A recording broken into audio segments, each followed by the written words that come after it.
T-minus 50 seconds.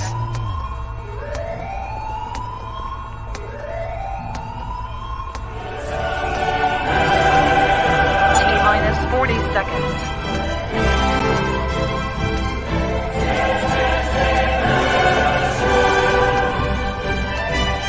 T-minus 30 seconds.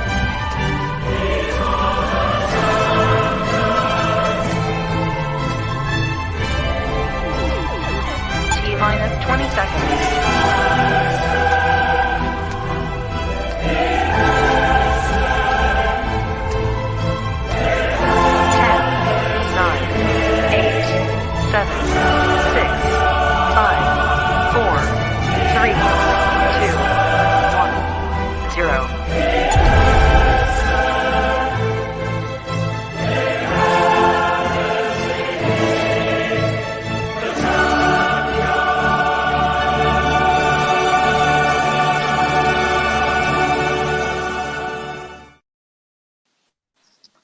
Whoa, that intro, man, it never gets old. Great intro, bro. Great intro.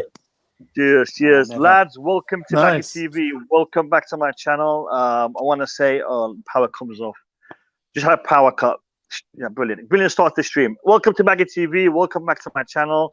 Lads, a fantastic game of football, but it's one of those games that you can spend a whole night analyzing, and that's what we're going to be doing.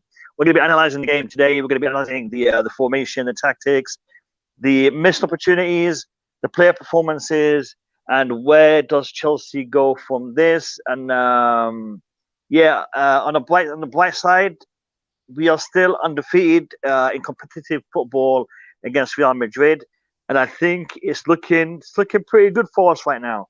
I want to welcome everyone to the stream, everyone who is in the chat. Lads, if you're here for the first time, do me a favor and subscribe to Baggy TV.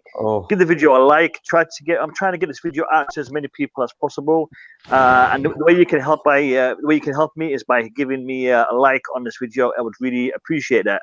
I have Bobby, Smoke Signals, I have Tyrone, and I have DJ Sav in the chat. So guys, welcome. Tyrone, if you're not talking, please press the mute. I'm hearing some background audio from your end.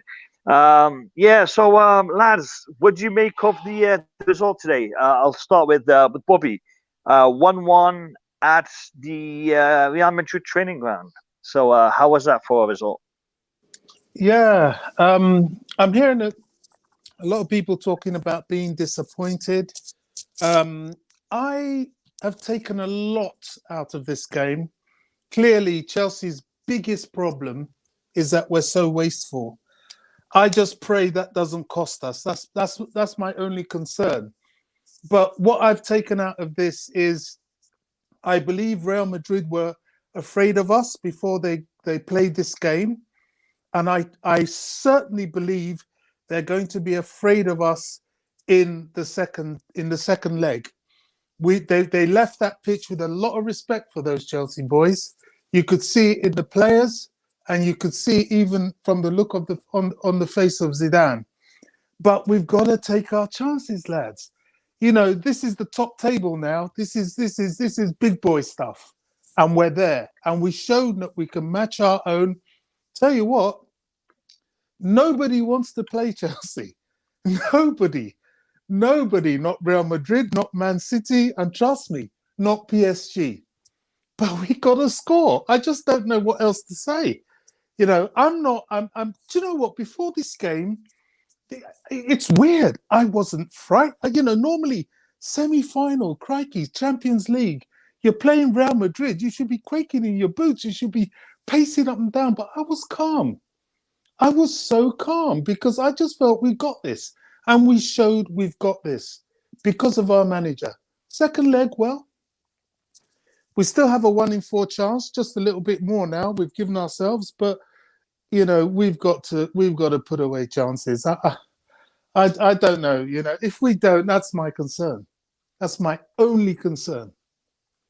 I am looking at the comments in the chat, and I've seen others on Twitter talking about their disappointment. And to be honest with you lot, if you had offered me a 1-1 draw away to Real Madrid in the first leg of the Champions League semi-final, I'd have taken that. I mean, I think the reason why a lot of people are disappointed is, again, to what you just said, Bobby, and that is we wasted a lot of chances. We could have killed the game off literally in the first 20 minutes. I mean, the Real Madrid defense, it was wide open. Every attack, and Kante, what a player tonight. Kante, he was playing box to box. He was a playmaker today. He was starting off a lot of the attacks that we saw in the first half. And Kante's performance and Kante's presence on the pitch was second to none. The only problem is when he was laying that ball off to Timo Werner. Timo Werner wasn't using it properly. And again, I mean, I don't want to be talking this, I don't want to be saying this, but Timo Werner cost us a couple of goals tonight, because had it been Havertz in there, had it been Giroud in there, had it been Tammy Abraham in there getting those opportunities, I think they would have put them away. And I don't know. I mean, people keep talking about Timo Werner is contributing in other aspects, but it's getting a bit much for me. I don't know. DJ, you want to jump in on this? Oh, sorry, bro. No, I was just going to echo what you just said, mate. To be honest, if you anybody says that N'Golo Kante's finished at the top level, must need their heads examined, man. Because I've heard so many people over the past years going on about this guy, saying he's finished at Chelsea, he needs to go, this and that. I tell you what, I'd keep him in my midfield every year if possible. If he could sign another contract, I'd keep him. That guy, that energy that guy has in that midfield was unbelievable. And I did say before on the stream, I did say, Baggy, earlier on, that if it's all going to be in that midfield, if Kante wins those balls, there will be problems that we will cause, and that's exactly what he did today. Again, I have to go along with you on this one. Timo Werner's finishing today wasn't great. He did cost us a few chances today. Yeah, I can get the frustrations. I'm still going to say though. Yeah, I'm still going to stick by all my players and say, still maybe not start him in the next game, but I still won't give up on the guy. I still think there's still goals in this kid, but yeah, tonight he did cost us. He did cost us tonight. Yeah. And going back to your passes, you were just saying there were two passes that he did receive from Pulisic and Kante, which were overhit today for him on a couple of chances. Have you? I saw that, and to be honest, I think they were when they played those balls to Werner, they were thinking, if I play it and he catches it, he's going to mess it up. So I'll save him the blushes of just hitting it too hard. I know I'm being a bit rough on the man, but no, but it's true. Though. It's true. The way I see it, yeah. Mikhail, tell me what you thought of the Pulisic sensational strike. The control. Oh man, visions of Hazard. It was like, wow. We're not missing any Hazards there. We have our replacements in place. That goal was how you rise to the occasion. That's how you rise to the Champions League semi-final occasion. Hats off to him. What a cool finish. How he dribbles past everybody, the goalie, the two center backs, and then has the clarity to actually spot the gap through the middle of the two center backs that were guarding the line. I mean, it was just amazing, man. Overall, for the whole game, I think shy of Kante, I think Pulisic was the next best player we had. Like, he was threatening for most parts. It was just such a strange game to watch. Like that first half, that first 25 minutes, we were bullying Real Madrid, and it was just so frustrating. I don't want to dwell on it, but it's hard not to, because you just think of the possibilities of if we had been more clinical as always. I mean, it's the same. We say it over and over again, but some of those chances were just begging to be put into the net. I don't know what to say about that guy, man. Maybe he needs to shoot into the top of the net as opposed to along the ground always. I don't know. Something's wrong, man. I was the first one to defend Werner till until I saw that miss, and now I don't know anymore. Now it's up to him to figure out where he wants this to go. Yeah, I mean, I'll be quite frank, and I'll be saying it this way.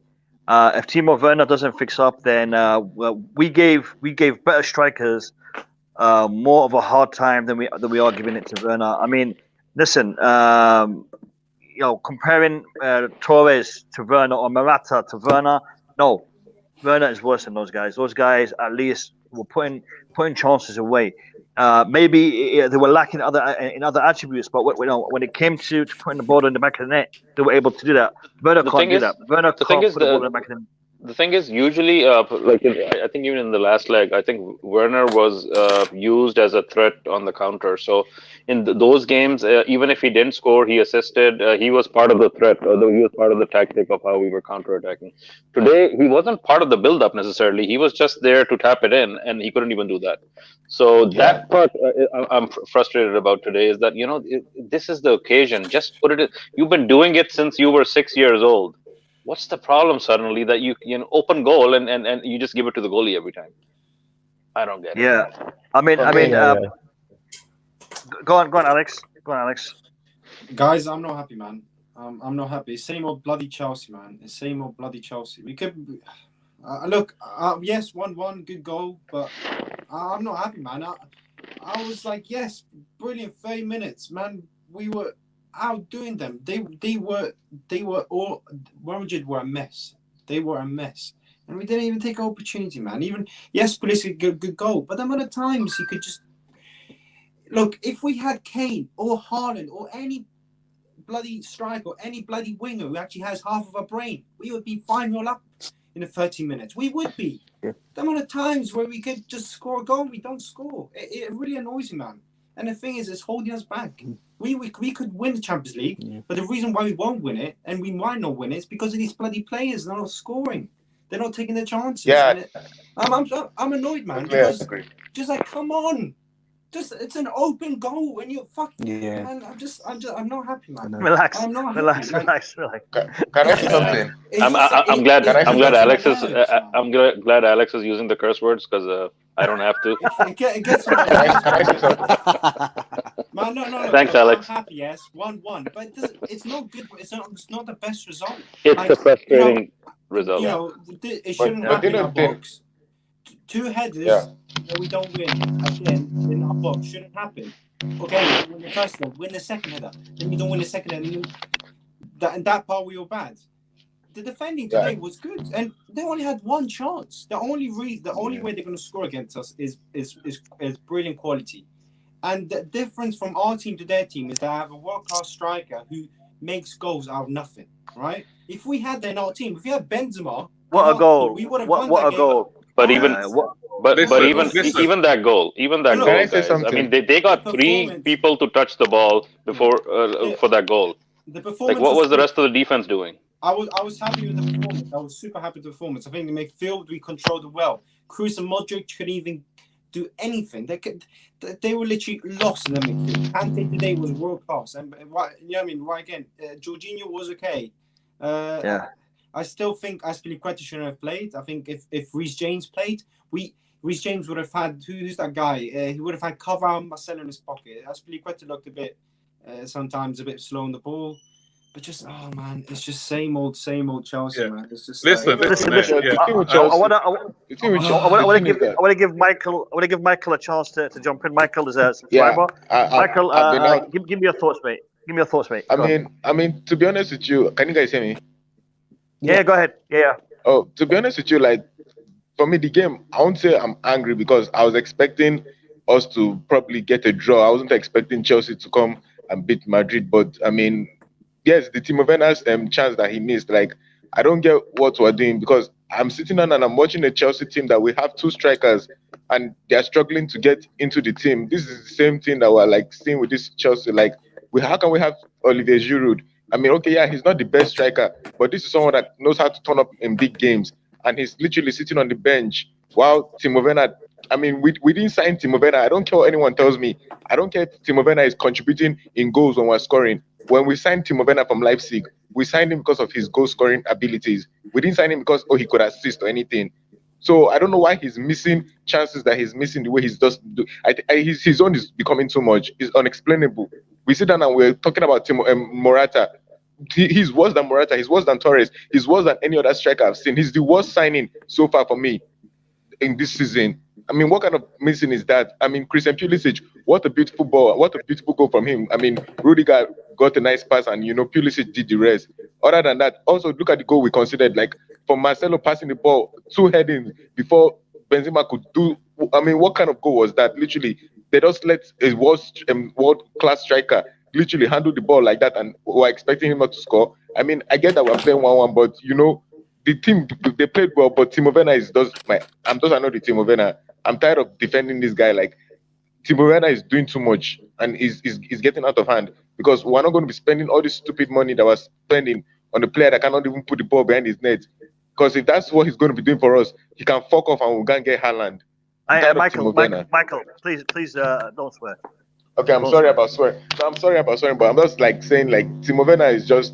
I mean, man of the match for me was Kante. If it's not Kante, it probably will be probably either. Surprisingly, I'll give it to probably one of our defense, maybe Rudiger. If it's not Kante, it's Rudiger in my eyes. That was man of the match. But I think Kante is going to win man of the match. I mean, the team was good, but Timo Werner, he should stop missing chances upon chances. Like, he's just doing himself no good, because everyone is looking at you and you keep on messing up left and right, and he's not helping the team. We need to, because we look like a team that can actually win the Champions League when it comes to our defensive mode and our midfield mode. But our attacking is not just good enough. Okay, let's say now we get to the finals. Do we think we're going to play like this against probably PSG or Real Madrid? We're going to get smoked against PSG or Man City. We're going to get smoked. So we need to fix our attacking forward, because our midfield and our defense looks good. It's our attacking that has the problem. Because when we play well with our defense and our midfield is looking good and we're going forward, I mean, it always messes up. We always have to rely from our goals to come from our midfield or our defense. So I'm tired of this thing. Like, we need to wake up. But, the result is good. Michael. Also, the thing is though, right? Our front three do well. They do everything perfect in the movement, in the way where you have to get. The only thing they miss is the final pass, or actually get the goal in the back of the net. Everything else they do well. Yes, Werner today was good. He had good movement. But his decision making, even Pulisic, even if he scored that good goal, there was times where Pulisic can pick a better decision. And I think Mount today was good, and he got unlucky in some parts. But it's just like, man, that's the only key. That's the only missing key. And I guess we all know this. We all know this. I think today Roman knows what he has to do in the summer transfer window. Yeah. Haaland or Lukaku. I can spare a thought for Thomas Tuchel, because look at where he's brought us. Yeah, absolutely. I mean, I can almost feel Michael's frustration, and it's clear. I mean, many Chelsea fans, are going to be quite emotional after today, because we did have a chance to win this game, and we were well worthy of winning this game. But for Timo and Havertz, missed a couple. Ziyech played well, but he saw. It's like they were aiming for Courtois every time they took a strike at goal. But I'm looking at this from another angle. In that, look, this is our problem. If this Chelsea team has a weakness, it's finishing. Is there an answer to it? I really don't know. I don't think any of us knows. And I'm not even sure the manager knows, because if he did, he would have fixed it. But the funny thing about this is that the way we're playing, we have to keep heart, because, one thing about these sort of problems, they suddenly click and change. And this can happen at any time. As I said earlier, I don't think Real Madrid are fancying the second leg. I've just heard Eden Hazard talking. He still has Chelsea in his heart, no matter what he says, but I can see in his face as well, but that's another matter. They're not looking forward to the second leg. They're professional. They know they have a good squad, and they know they have a good chance. But if there's any team left in this competition to be feared, it is Chelsea. So we just have to hope. I think this is the one time where even the manager, upon all the wonderful things he's done, he simply has to hope that suddenly these guys will click, especially Timo. I know we all know what's going to happen in the summer, but for now, we've got to take what we have and get what we want, and just keep praying this guy finds the back of the net. Because if he does, wow, I think we're winning this thing. If we take half our chances, we're going to win this trophy. Bobby, but the thing that annoys me is that we know that they're talented enough, right? We know they're talented enough to do better, and they're not. Like, it's so frustrating. I'm not angry. It's just Lad, I wanna hear what Max has to say about this. Max, your son again, great prediction, spot on. Tell me what you think about this result and the performance. Yeah, he called it. He called it again. Yeah, and I know what the result. If you need to know whether we're going to go through or not, look at my preview video in about 5 days' time, and look at what Zane predicts, and then you'll be confident. Right. Anyway, going on to the game. Like what everyone else did, for the first 20 minutes, they weren't even in the game. We bossed them for 20 minutes. They were scared. It was like they were trying to get to grips with playing free at the back, because their defence was all over the place. But we just couldn't take advantage of their disorganisation at the back, and it's poor decision making. Again, final ball. But I said it all along. I said one thing which will keep us from winning this competition is not having that clinical striker. What you saw with Benzema, that when his team were not in the game and they needed something big, they got a big striker who came and produced and got that. Because that wasn't a heat. Okay, people can argue about the 2 headers that we gave away, but it was still a difficult chance to take. On the turn, and this guy, that shows you, this guy is what, a 60% chance of scoring. I say it wasn't like and he scored a goal. We are having chances, opportunities on a plate presented to our strikers, and we're not doing it.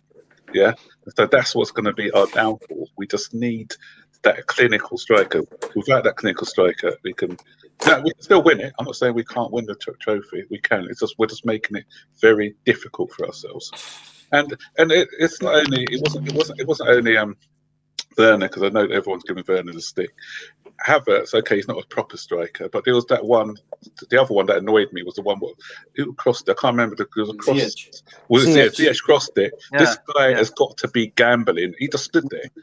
This is the semi-final of the Champions League, and you throw yourself at the ball, try and get if he had thrown himself at that, any sort of contact, it's the goal. It's been fizzed past Courtois, and okay, as I said, it's not his natural instinct. But even if you're a midfielder or whatever, you throw yourself at the ball. You want to show that desire, man, to get your side into the Champions League final. I just want to see that a little bit of hunger, from the boys, especially in the final third. But all in all, it was a good performance. Do you think the age of the strikers is causing this?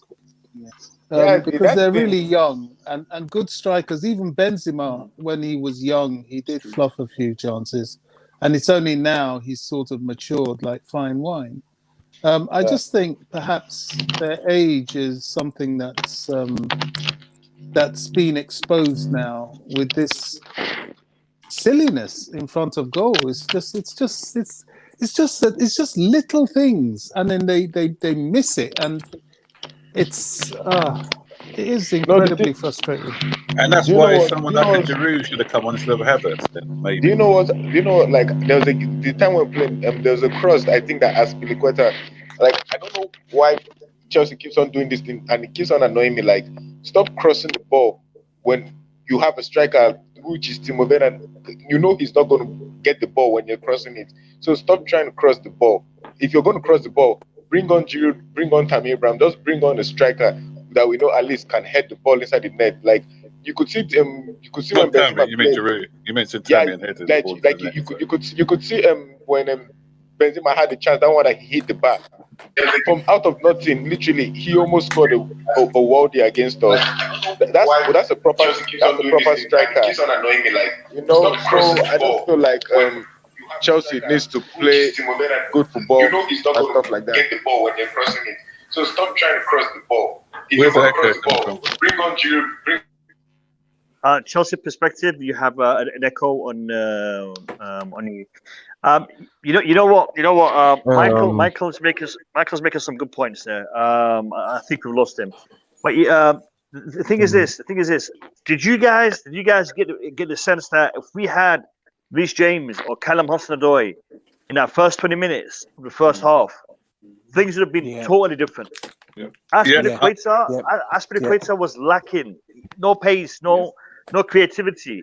Reece James or Callum in that first half, we would have been 3-0 up by 20 minutes. What did I say in the because preview Wait, video? back I said that in Real the Madrid preview all over the video. place.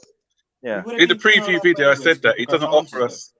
Sorry, he doesn't offer us anything going backwards or forwards at the moment. In the free, he can offer us a little bit, and it's just a little bit of experience maybe. But crosses, I knew that we weren't going to get anything from crosses from Aspilicueta. We never do. And as I said before, I think instead of putting Havertz on, I'd have put Giroud on. Yeah. For those last 10, 15 minutes, just for that little bit of experience. Imagine that Werner chance if Giroud had been standing there in front of goal. Yeah.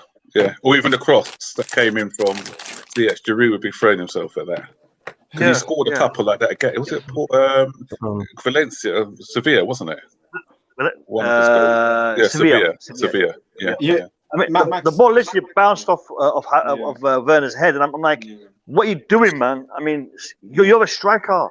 I mean, if a midfielder did that, if a winger did that, if a defender, I mean, even though defenders are supposed to be better at heading, but even if a defender done that, you'd be all right about it. But not a goal scorer, not a striker. And Werner, I mean, I'm not. Is it confidence? Is he lacking confidence, or is he just not good enough? He scored a goal. I don't know. But you know, Mac, Bag, you know the problem with me, right? Is the reason why I'm so annoyed is because I know we can do better, and I know we can go and actually win this game. If there was a thing where, like, okay, fair enough, we got played because of the better team. We're the better team. We should be in the final. We are the better team, and this is what annoys me. If we don't go through, I'll be so annoyed because we should actually beat them. They had one shot, and the one shot was a goal. You know what I mean? And we got the away goal, but it's just like that's why it's so frustrating because I know we're talented enough to go and win to beat Real Madrid. You know, but Alex, did you see what a world class striker looks like? No, today, Benzema was a world class striker. No, even the shot that hit the post, you know, that is something that was created out of nothing. Yeah. Okay. Today, Pulisic's performance, in my opinion, world class. Benzema's performance today was world class. I want to see Timo Werner have a decent performance. I'm not asking him to be world class. Just be decent. Truth is, you know what my worry is as well. My worry is that Real Madrid are not going to play that badly again in the second leg. I thought that first half they were poor. They were there for the taking.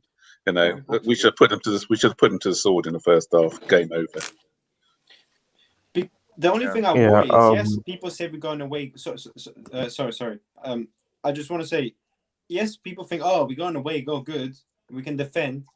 The only problem is I'm worried they get one goal. They don't have to go and score anymore. So they only need one goal, right? If we kept a clean sheet or if we scored more goals, then I'll be more relaxed because they score one goal, fine. But if they score the first goal, you know what I mean? It's going to be tough. You know what I mean? And we don't seem to be scoring. Like, we don't seem to be taking our chances at the moment. So if we're not... Look, man, it's the same old Chelsea at the moment. You know, until we don't sort the attacking phase, I think... Alex, Ramos is back in the next game. And Mendy will be back also, the left back. So they're getting stronger. And look, Chelsea bottled it tonight. I'm sorry. Yes, 1-1, good, away goal. They bottled it. I think Chelsea bottled it tonight. They should have taken the chance, and then we should have actually won this game. I want to ask Kachila what he thought about the game. Kachila, Chelsea perspective. Welcome to the stream, my friend. Give me your thoughts about the game, mate. You're on mute, Kachila.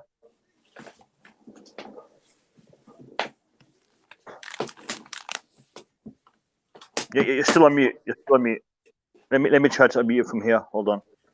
Okay, you're good. You're good. You Go hear ahead. me now? Okay. I said I'll start by talking about Timo Werner, and at this point, I'm done defending him. And I think I can't believe I'm saying this. At the moment, I think his problem has gone spiritual. It's gone beyond the realm of humans to deal with, and the only solution right now for Timo Werner will be to hit the reset button, let him sit on the bench for a few games. It's starting to look like he's taking the opportunities he's getting for granted. You know, and that's not okay. We cannot be starting him at the detriment of the team. You know, he was off for today. And that's honestly, I was so annoyed. I nearly broke my TV, you know, but I don't want to start saying cursing, because if I start cursing, the whole stream will go banana. So overall, the team did well, but for Timo, oh my gosh, that's unbelievable. He needs to sit on the bench for a few games, and that's the way to hit the reset button for him, so he learns he needs to earn a place in the team to play. You know, think about it. Giroud could have done better in this game. You know, so that's my view in the whole overall play of the team. Yeah, Tyrone, you've been quiet, mate. Give me your thoughts, mate. I didn't get the chance to speak, so I had to be quiet. But Yeah, anyways, Tyrone, when we have 6 or 7 people on here, you know, you've got to fight for that mic, man. You've got to fight for it. So go ahead, mate. Go ahead. I keep getting cut off on this. Anyways, I just have to say one thing, because everybody else said what I wanted to say. So, we faced Real Madrid in 1971, right? Right. What was another one of your down memory lane scenario? You know, this happened, so this is going to happen, kind of things. Go on. What was the first score? Because we played them twice. Don't ask, just tell us. 2-2. No, 1-1, and we've been 2-1 in the rematch. All right. Yeah. That's all I have to say. I have to go now, right. because my thing keeps cutting off. All right, Tyrone. Cheers for that, lads. Tyrone has a good YouTube channel. It's a small one, but it's a growing one. So if you haven't checked him out, go check him out. Check out Tyrone. At his age, his knowledge of the game amazes me. Brilliant. I've watched a couple of his videos, and I'm impressed, man. I'm impressed. Yeah. He spends a lot of time. He spends a lot of time on Google, I'm sure of it. Yeah. big up Tyrone, and also big up Chelsea Perspective, lads. Yes, Chelsea Perspective is another small channel, but it's a good channel. And I wanna give a shout out to them, and hopefully they'll be making more regular videos. And you all know about Max Burton Ballers. I'm not going to talk about Burton Ballers, because you all know about Burton Ballers. Great YouTube channel, and one that you definitely need to be subscribed to. Lads, thank you for the shout out, buddy. Yeah, cheers, it's my pleasure. It's my pleasure. Eden Hazard, lads. It seemed like he was a little bit shy or hesitant to shoot, because he had a couple of chances where he could have shot. Yeah. And he played it. He passed the ball. Do you think there's anything to that, or is it just one of those playing safe kind of scenarios? He's finding himself. His first game or second game back, so he's feeding himself way back into the game again. But he did play one quality ball, didn't he? That one where he played it down the line, and they nearly got in with that. And he'll hopefully he doesn't play a full game at the weekend, so we don't want him fit for the return leg.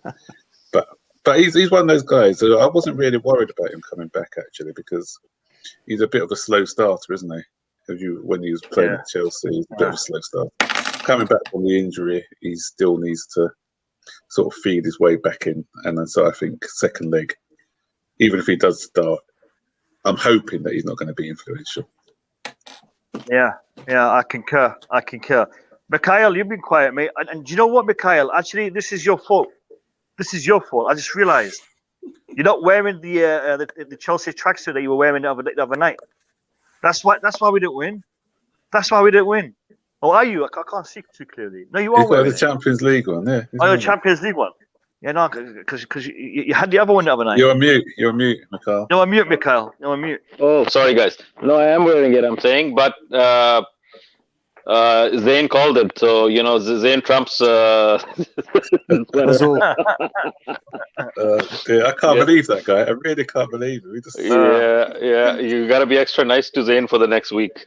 exactly. Make sure he's in a good mood for that prediction. Yeah, no, it's. I heard Coachella saying that he almost broke his TV. I had that moment in that game, in the game too, where it's a very nice TV, and I almost said bye bye to it today. So, First half, yeah. First half, Yep. First half. And it's that same old feeling, right? If you look back to all the games, even back to the Lampard times, we would come out the gate strong for 20 minutes, and then it would just fizzle out. And we kind of sort of started getting that feeling today. Thank goodness, God bless Pulisic for that goal, man. I just saw it over again. I mean, the cool-headed way he dribbled past two challenges and got that ball, and it was just that's you either have it or you don't. You can't teach that. And for Werner, I was listening to the guys talking about it. I agree. Like, he doesn't have it right now, and unfortunately, there's nobody else apart from Giroud or maybe Tammy. I think Giroud is a big match player. We should be giving him game time in these kind of games. And let this guy sit on the bench and just take a timeout because he obviously is going through something. And as a professional football player, if you don't know what to do when you're facing just one goalie in the net, questions need to be asked. What a way to put it. Honestly, and again, Mikhail, Giroud, given his that is his relationship with Benz, this would have been a perfect game to start him because he would have loved to prove to Benzema, I'm better than you, and we're gonna win you. That's the kind of thing that Mourinho does. If he was the coach, he would start. So long as he knows about the relationship between Zima and Giroud, he would have started him. He would have said, okay, go prove to him that you're better than him. This is the time. He said the rubbish he said on social media. Now prove to him on the field of play that you're better than him. That's sometimes you have to play the psychological game with players and get the best out of them. I thought he was going to start, and he could have had a goal had he started. Yeah, Consuelo, you read my mind because I was thinking when I was going on my walk today, I was thinking exactly the same thing. I was thinking of the Benzema, Giroud, the rivalry that they got and everything else. I was thinking that same thing. I thought if Giroud plays up against Benzema, then he's got a point to prove, and he'll be enough for this game. And that's the only criticism of Tuchel, that he's kind of isolated Giroud all over again instead of giving him more game time. Yeah, and if you look at last season with Lampard, who got us into the top four? Giroud and Pulisic. Giroud and Pulisic. They scored big goals because he's a big match player. He knows how to take. His experience would have been vital. I heard someone talking earlier. Was it you, Baggy? You were saying that the side, maybe it's the lack of experience. Or was it you or Bob? I can't remember. He said maybe it's the lack of experience why these guys are making the wrong decisions. And that's why you need in these big games. Bobby. Which is I agree, and that's why in these big games you need that sort of experience to carry you through. Yeah, okay, even if he didn't start, fair enough. But as I said before, you bring him on in the last 15 minutes or so to try and influence the game, and I'm sure that he could have come up with a big goal. You know what? There is something else that I said in the preview to this game. Once we saw the lineup, I said that Tuchel is playing a mind game with this lineup because he got Zidane to believe that Chelsea will be playing a defensive system at the start of the game. And that's what Real Madrid was expecting. And that's why they weren't focusing on defense. They were focusing on attacking Chelsea. And that's why we saw so many gaps in the back.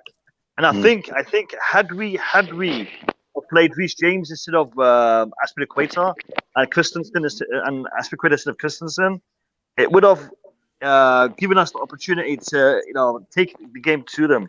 But the mind games did work. Also, the 5 yellow cards. Is that? I mean, I'm not sure, but is that going to have an impact on who can and who can't start in the next leg, or No, is it? no. No, not no. necessarily. Yeah. Casemiro was the only one who was. If he got a yellow, then he would have been out for the next match. But yeah. I don't think he did. Yeah, No, he didn't. He didn't. No. But talking about yellows, why wasn't Melita, whatever her name was, booked with that horrible challenge in the first 5 minutes? Yeah. I can't believe that. And then this is a tackle. Yeah. Yeah, and then Pulisic gets booked for hardly touching the guy. Yeah. They need the refs really need to start to protect Pulisic a lot better. I'm gonna try raise it up a bit because unlike most of you, I am disappointed. I do think we could have done better, and I think we could have won today. But I have high hopes for the second leg. I think whoever Real Madrid have coming back and let them come back. They've shown their card. We know what they're about. We still have quite a bit in reserve. Giroud didn't play today. Hudson-Odoi didn't play today, and these are dangerous players. I don't think Tammy would have done any more than Werner today. He would have fluffed his chances as well. It is an age thing. Strikers mature with age. That's one thing I've really learnt now. I remember when Benzema was being benched, particularly for the like of Ronaldo, although anybody would be benched for Ronaldo. But it took him a while to be the player he is now. And these boys, it's going to take them a while. And that's why Tuchel keeps throwing them on, because he's just waiting for that switch to click, and then suddenly they'll start scoring constantly. Pulisic has always been a good goal scorer anyway. His issue was fitness and strength. But you know, he's the one striker we have that you can see getting goals if they don't kick him off the field. I was a bit worried seeing him limping coming off, and I just hope they give him a bit of a rest. He doesn't need to play against Fulham. But lads, can I just say one thing here? Was anybody doing what I was doing and watching Varane today? Because he didn't have Ramos beside him, and I don't think he did badly. No, he led the back line, actually. He led their back line. Yeah, their defense was pulled apart because we pulled them apart, but he stood quite strong. Yeah. He showed me that this could be a good investment if we have it. I didn't think he was that good, actually. I'm opposite. I thought he wasn't nothing better than what we have at the moment. I didn't see anything there that could bring and improve us from what we are now at. So I think that's fair. He was as good as any of ours. That's true. Nothing special. I wouldn't look at him as somebody to improve us. I would look at him as somebody to complement us. Yeah, that's a fine way to put it, Bobby. Yeah, but I guess at the moment we're playing so on defense. The only thing we need is some kind of that level that's gonna take us up to the next level. Yeah. He's just. I think he's not. He's a good defender, but I don't think he's it. We shouldn't go for him. We should go and find someone who can actually take us up. Well, if we're talking defenders, let's talk Thiago Silva. Yeah, I mean, to be honest, he was fantastic. To be honest, Chelsea don't need a centre back. Yeah. Our centre backs have really proved themselves. They're excellent. It's true. So we don't really need anybody. It's true. And Bobby, if we're going to get someone, it would have to be some kind of a leader. If we had to get someone for me to be honest. I think I missed, and I know it's probably not a popular opinion, but I missed Zuma today because I would have bet on Zuma to have cleared that cross that they scored from. Yeah. I probably could have scored some of those corners as well. Yeah, and that's the thing, right? We don't have any bite from our corners when Zuma's not playing.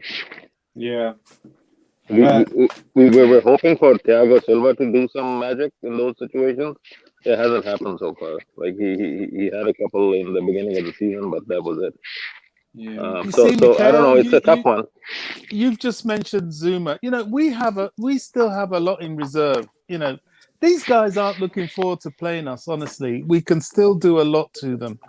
We can. You know, they're a dangerous team, yes, but you know, if we keep our wits about us, we can knock them out. Bobby, I want to cut you off for a second. I want to ask the guys in the stream, if you haven't subscribed, consider subscribing and give the video a like. I would really appreciate it if you can do that.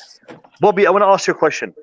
Who has the advantage? I mean, it's a draw, 1-1. We have the away goal, but they're playing in our backyard in the next game. Their goals will count for more than our goals. Today, we didn't really take them to the sword like we should have done. Who has the advantage in the next game? Is it us or is it them? We still have the advantage. We got the away goal. They haven't. That's just the reality. Can they get an away goal? Well, that's left to be seen. They couldn't score against Liverpool, so you know it's all suppositions. I think we can still score. It's quite likely we'll score more goals at home. Will they score more than us? As I've said, that's left to be seen. We've got a mean defence and a mean midfield, and people keep talking about their players coming back. I wouldn't fancy against Kovacic having a few minutes, and boy, is he going to be on fire against Real Madrid. So, and another thing, Bobby. Sorry to interrupt. They've failed to score in 3 of their last 5 matches. Yeah. I mean, today they just got a goal out of a moment of just brilliance. Really, it was a chance goal. Will that happen again? That's very unlikely. You know, how fit will Hazard be by next week? You know, it's going to have to be a bit of a miracle to get him to be tip top in a week.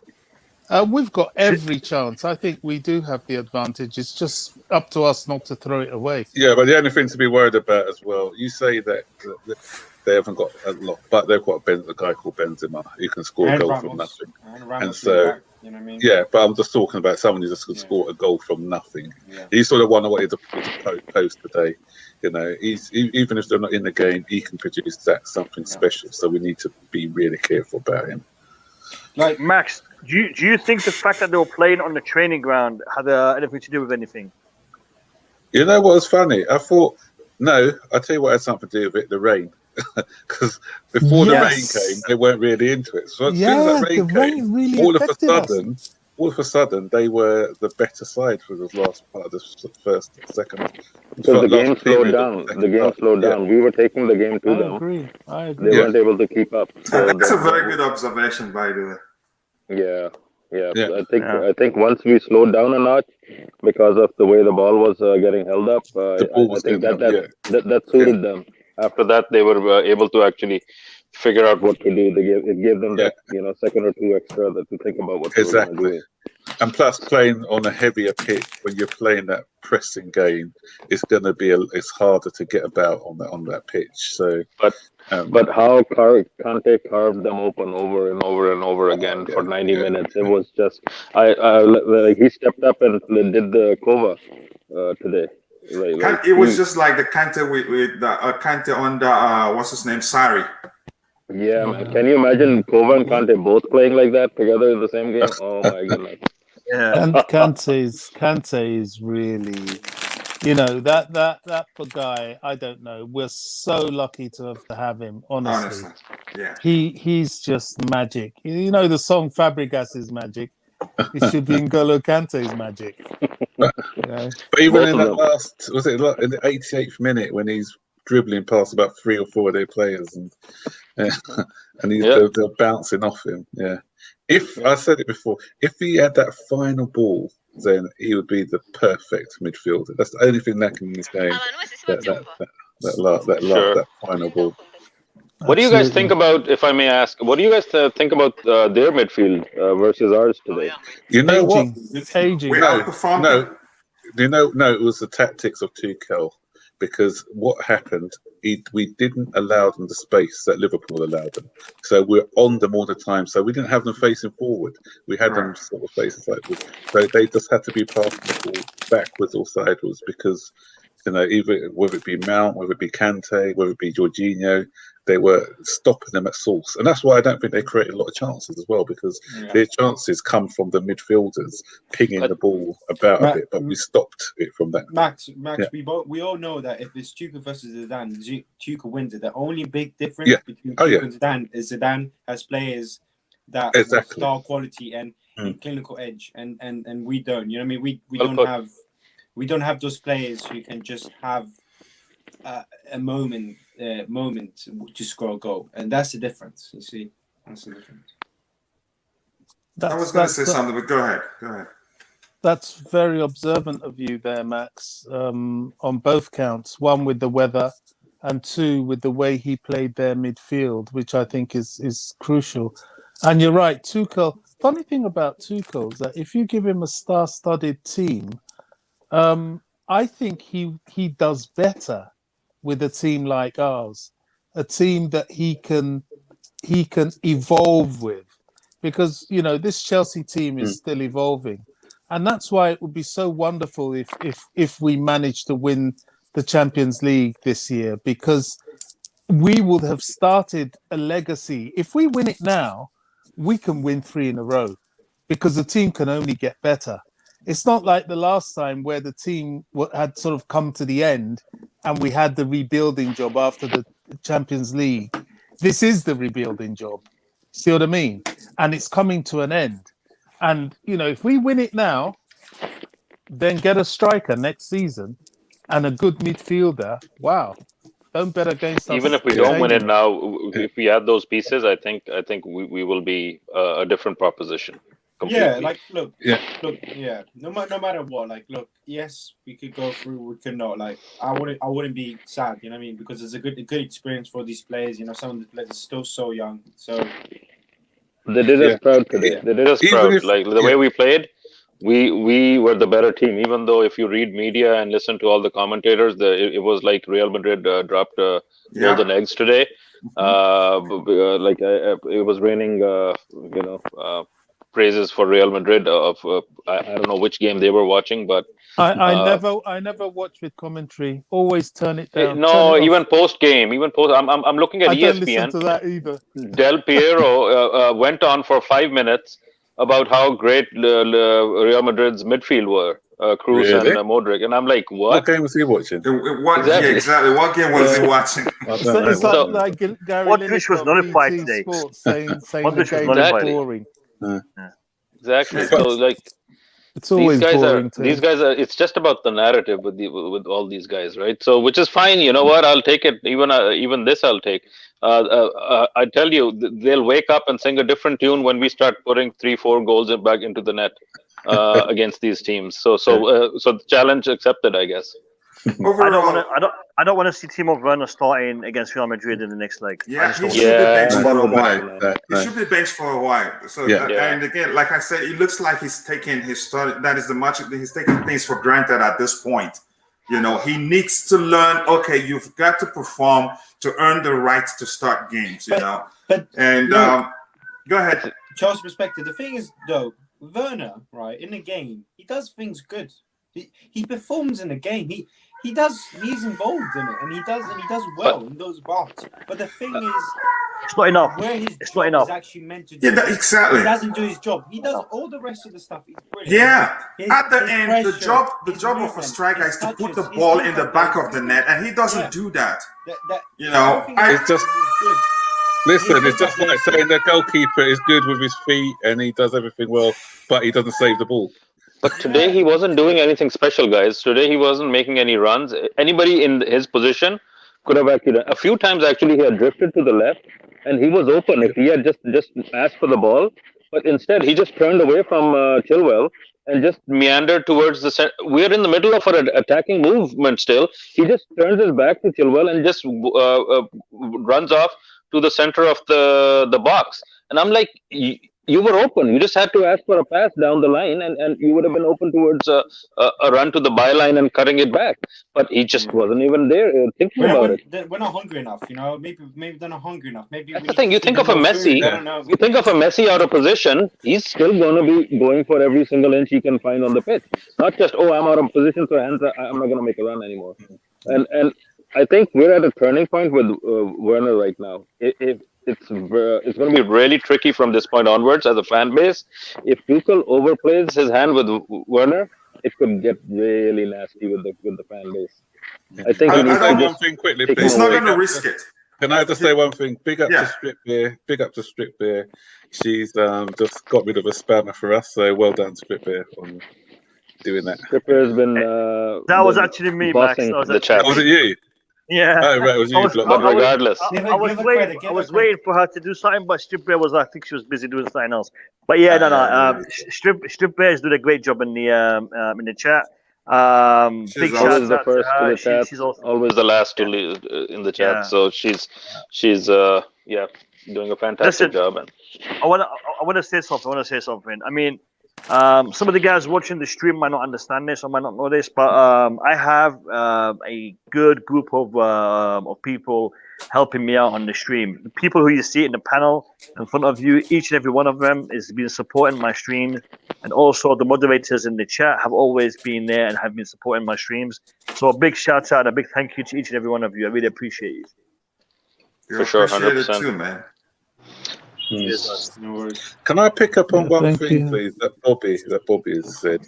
And I think this is quite important, actually, in that the way that Tuchel's getting this young side together. But it's, if we need to win a trophy, because I remember when Jose Mourinho first came in, he said, once you win that first trophy, you get that feeling of, I want more. Yeah, and that's why he won the League Cup. You know, he took the League Cup seriously. We won the League Cup, and then we went on to win the league the same season for the first time. And so, even if we don't succeed in the Champions League, hope we do. Even if we win the FA Cup, this is going to give the guys a taste of what it feels like to win things. Because they're a young side. We've got a young side, so we need to get that hunger. We're going to get that hunger by winning something and going off to saying, "I want that feeling again. I'm going to do it again. I'm going to try it." You know, and I think next season, what I saw today, okay, but bar the finishing, but what I saw today is we can live in this company. We can live with this company. With one or two more additions, we were capable of living with these sides. You know what? Yeah, you know what? Today's performance. Even though we didn't get the result we could have got and we should have got, but we made Real Madrid look average for the first 20 minutes. And that tells me something. It tells me that this Chelsea team does have it in them to do great things moving forwards. I am not worried about the next leg. I think the best team on that day will win. And I think Chelsea have enough to roll over this Real Madrid team. I'm not worried. In fact, I'm very confident that we will be in the final. I know I'm making a bold statement here, but I think Real Madrid, the team that we saw today, didn't really scare me. I think apart from a couple of good performances by Varane, Cruz, and Benzema, everyone else was just average. And I think we can do a job on them. And you know what? Why don't we play them in Cobham? That might help. Or down Hackney Marshes, aren't we? Honestly, I appreciate the bravery. Baggy, Go ahead, Bobby. I was going to say, what it is, Baggy, is we've got the manager. I was just listening to him now. He's as cool as a cucumber, and there's this steely confidence. He is confident for the second leg, and if Tuchel's confident, I'm confident, and that resonates everywhere. I mean, this reminds me of Jose's first time with Chelsea, where the press would come and try and make fun of him because he said he was special and that. But Jose, every time he took to the cameras, you felt sure that Chelsea was going to do something. The only time I saw Jose look a little bit unsure was in the Champions League semi-final against Liverpool, and he got done. You know, anytime I would see him talk, I was like, right, okay, we've got this. I know it was a different era, it was a different time, but this man, Tuchel, is a very, very special coach, and he knows his business. He's going to do Real Madrid in the second leg. I really believe that. You know, and I'm not talking, you know, baselessly. I think we've got a very good chance. He did Very it. He good did it chance. today as well. Tactically, I think he Yeah. did his job. He beat them. We just didn't convert those chances. And short of running onto the pitch himself, what else can the manager do? Exactly. Yeah, I think we can all appreciate his his tactical abilities because our complaint was just we were specific on what the problems were. We all knew had our attackers put away the chances we had, we could have won the game. Nobody said, "Oh, it was Tuchel's fault." That's one thing I love the most about the whole. That's the feeling in the Chelsea fan base right now. Everybody knows the guy knows what he's doing. But we need some players to complete the puzzle and have a formidable team. Yeah. Good point, Kachila. Good point. You see, that's the difference between Tuchel and Lampard. You see, I disagree. I disagree with Werner starting today. I disagree with Aspilicueta playing as a right wing back today. But I don't think Tuchel made a mistake because I don't think I am as knowledgeable as Tuchel is. Maybe there is something that he is working on with that player. Maybe there is something tactically that he is seeing that I can't see. I'm not blaming him. And in fact, I agree with Kachila. This is a very, very good manager. This is a manager that has a lot of experience, and this is the manager that was there in the final last season. And I think this manager will be successful with Chelsea. Absolutely. I am very confident. I am very confident that Chelsea will get to the final. And I think a trophy this season is on the horizon. So well done, Tuchel. We'd appreciate that. Have you noticed one tactic that he always has? He brings on the strength at the later part of the game, and he plays the somewhat weaker team, if there is such a thing, earlier on in the game. So if we look at this first leg and second leg as a first half and second half, he will really go for it in the second leg, and then you'll probably see the likes of Giroud come on and so on. I mean, Werner's had his time. He's fluffed his lines again. Tuchel, I don't think will gamble in the return leg because he knows the stakes are extremely high, and failure is not really an option. And he opened the Real Madrid back line without Timo making the runs. Like it was Conte making the runs. They were everywhere. The Madrid defenders were everywhere. It was a good performance. Kante reminded me of Michael Essien type of runs today. Where he's in the middle of the park, but he's also on the edge of the box trying to break through. I think Kante could be doing that more often. I know he was doing that more with Sorry and playing a more of an 8 kind of role. But I think this is the thing. The tactic. Normally, Aspilicueta. Sorry, not Aspilicueta. Normally, the right winger would be pushing further forward, which means that the two holding midfielders have to sit back. But today, Aspilicueta wasn't doing that, so it gave Kante the chance to move forward because Aspilicueta was just behind him. And these are the kind of things I'm talking about that Tuchel can decide and can see that you and I may not be able to pick up on straight away, and maybe even Zinedine Zidane can't pick up on straight away. And maybe that's why in the first 20 minutes we were running them ragged. Yeah. Wow. Another interesting tactical switch as well. When he brought on Ziyech, he played him on the left. Which I was surprised about. He usually plays him on the right, and he looked good today when he came on, didn't he, Ziyech? I don't want to see Kante against Fulham. Just wrap that guy up. Rest him. Honestly, Yeah. If he plays against Fulham, I'll say Tuchel, I love you, man, but look, No, but this is just not right. He did say Cover's going to be fit for the Fulham game in his presser. Even he won't play all of it. I don't want Cover. I Gilmore. want Cover to be. That is, let him rest up and wait for the Madrid game. Yeah, play him. I would give him a game, Yeah. I would give him a game. I wouldn't want him. Yeah, I wouldn't want him to start as his first game against Real Madrid. Give him a game. Give him 50 minutes. Well, that makes sense. Yeah. That makes some sense. time just to kind of. I would do that. You know what I mean? Good point. But would you play Cover and Kante in the pivot though? That's the thing. Because the one thing that Jorginho does, he sits back a bit, doesn't he? With these two, just play Jorginho and Kovacic. You know, just go back to the normal and then rest Kante. And no. I'm talking about in the second leg. That's gonna be. Trouble is, Georgie's got to play against Fulham though, so I don't know whether it would just be too much for him. Yes, true. Yeah, he's been playing twice a week for about. But I'm thinking that these two like to roam. Gilmore maybe. Who's your guys' best pairing for you guys? If you had to pick a pairing, which pairing would you pick? I'd go with Cover and Kante against Real Madrid. Cover and yeah. Kante. I'll go Jorginho and Kante again. I'll go the same. It doesn't really matter. I wouldn't play Kovacic against Real Madrid from the start.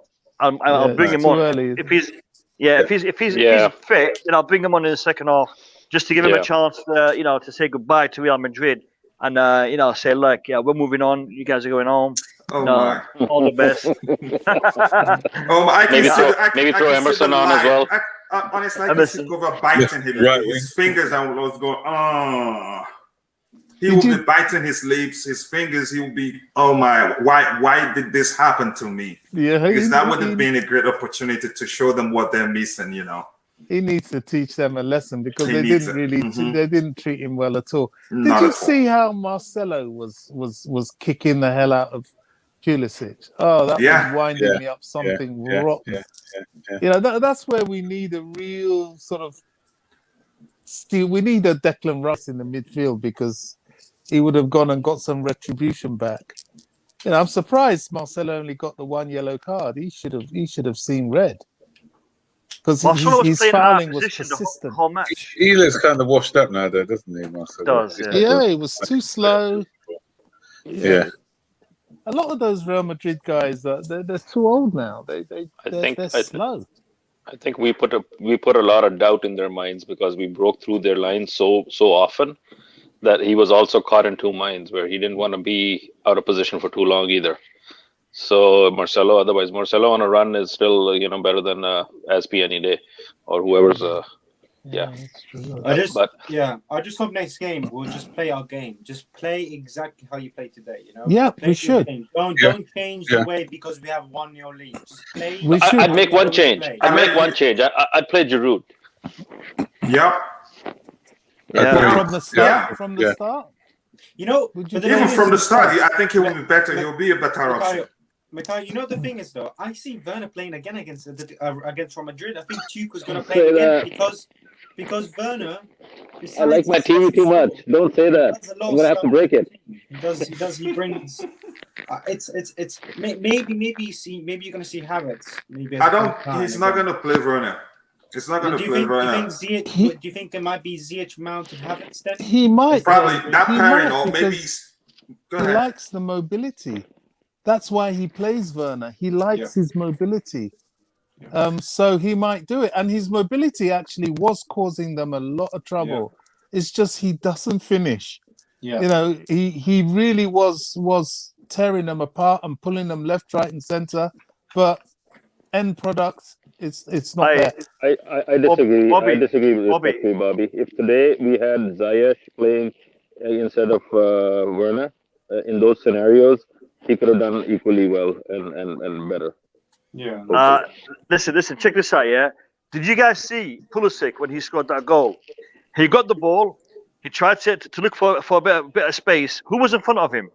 Timo Werner. Timo Werner. He was open. He was open, and I was looking. I'm like, I beg you don't pass. I beg you don't pass. Dude, I swear to you, I was praying. Don't pass that ball. I just saw the goal again. I think Werner was begging him not to pass it again. I know, man. That's another way to say it. Please don't give it to me. Please don't give it to me. Yeah. I was surprised. I was surprised to see him come out in the second half. I thought he would have just thrown the towel in and told the coach to please don't send me out there. I mean, if that ball had gone to Werner, he would have ballooned it for sure. Definitely. Yeah, no. I'm glad it didn't come into his direction. Otherwise, he'd have. I mean, these things happen when you keep wasting the chances. Your teammates they'll become aware of it, and at the point they start giving you the ball. It happened with Morata. Not so much with Fernando Torres, but with Morata, it happened quite a lot, you know. So they know. They're probably not. Oh no, please! I'm not giving you this. I better try it myself. And I'm glad he did. I'm glad Pulisic did. Oh no, that was a world-class finish. That was as good as Mount's goal from a couple of weeks back or a couple of months back, if not better, because of the circumstance of the importance of the goal itself, an away goal. Away to Real Madrid, like, I mean, come on, that was just world class. The calmness, that's what composure looks like. It was. Yes. Was Mount a bit quiet today? Do you think? No, I think. Or was he marked out? It wasn't. He was busy. He was good. I think. It was. I mean, you can't single out. You can't necessarily. You can say the whole team performed well, except the issue of. Putting away the chances. Yeah. So that's why it is pretty difficult to like pick out a player and say, this is a standout player for me in this game. They all played very well. Like I tell you what annoyed me though, it was the referee twice proved to be their best defender, because there was when Mount done that bit of skill and he was going to play that excellent ball with, I think he was out wide. We had lots of space. Mount played the ball. He was playing it out wide. It was going to be a brilliant ball, and once the referee got in the way. But did you see him? He stopped. Like he was running and then thinking, I know. Stop. Yeah. And I was thinking, he's defending better than the Real Madrid players here. Do you know what? I'm sure Perez made him a job offer in the hallway. I think perhaps they should play Ramos next second leg, because if they don't score and we keep playing like we are, especially someone like Pulisic running rings around him, he's going to get a red card for sure. Did you see him in the stands? Yeah. The only player I'm worried about at Stamford Bridge playing against is Hazard, because that's his home ground. Yeah. And he's been missing it all season long. Yeah. And to be fair, Hazard seems to perform a lot better at the bridge than anywhere else on the Europe. Listen, for the guys in the stream, I have just put the link to the chat or the link to the panel in the stream. So anybody who wants to jump in and give me their thoughts and opinions, you're welcome to do so. Just click on that link. We have Yusuf, who just jumped in. Yusuf, how are you? And what do you think about the game tonight, mate? Welcome, Yusuf. Hiya. Yusuf, can you hear us, mate? I think that's a frozen. Yeah, it's frozen. Yeah. Yusuf, come back in again, mate. Try coming back in again. Yeah. So, man. Oh boy. Some good moments in that game. Guys, what do you think of the performance of the back line? I mean, apart from that one great goal by Benzema, how do you guys rate the back line? Christensen, how do you rate his performance? It was good. You know, it was a big game. It was a big game today. Really good. It was good. I mean, listen, the back line were excellent. Apart from, as I think it was Alex who mentioned it earlier, they didn't have a single shot. Mendy didn't have a shot to save.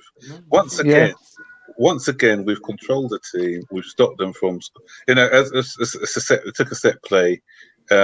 Well worth thing. It's sort of I think the corner kind of caught us off guard. We weren't expecting that short corner. That's the only thing I say. To lose two headers before it even came to Benzema is the side would have been disappointed by that. I had a bad feeling when he crossed it, because it's like, man, they're passing around the corner. Go at the player. Don't let him cross it. Don't let him cross it.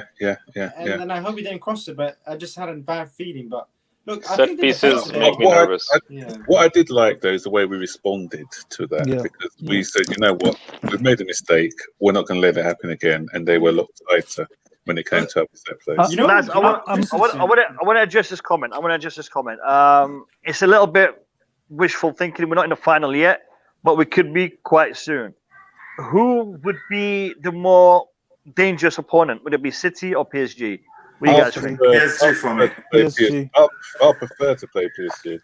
Yeah, I prefer to. Yeah, exactly. And the I reason prefer to being, play them, but they're more dangerous. Yeah, if you ask me why, I'll say because Tuchel knows them very well. If there's a change, there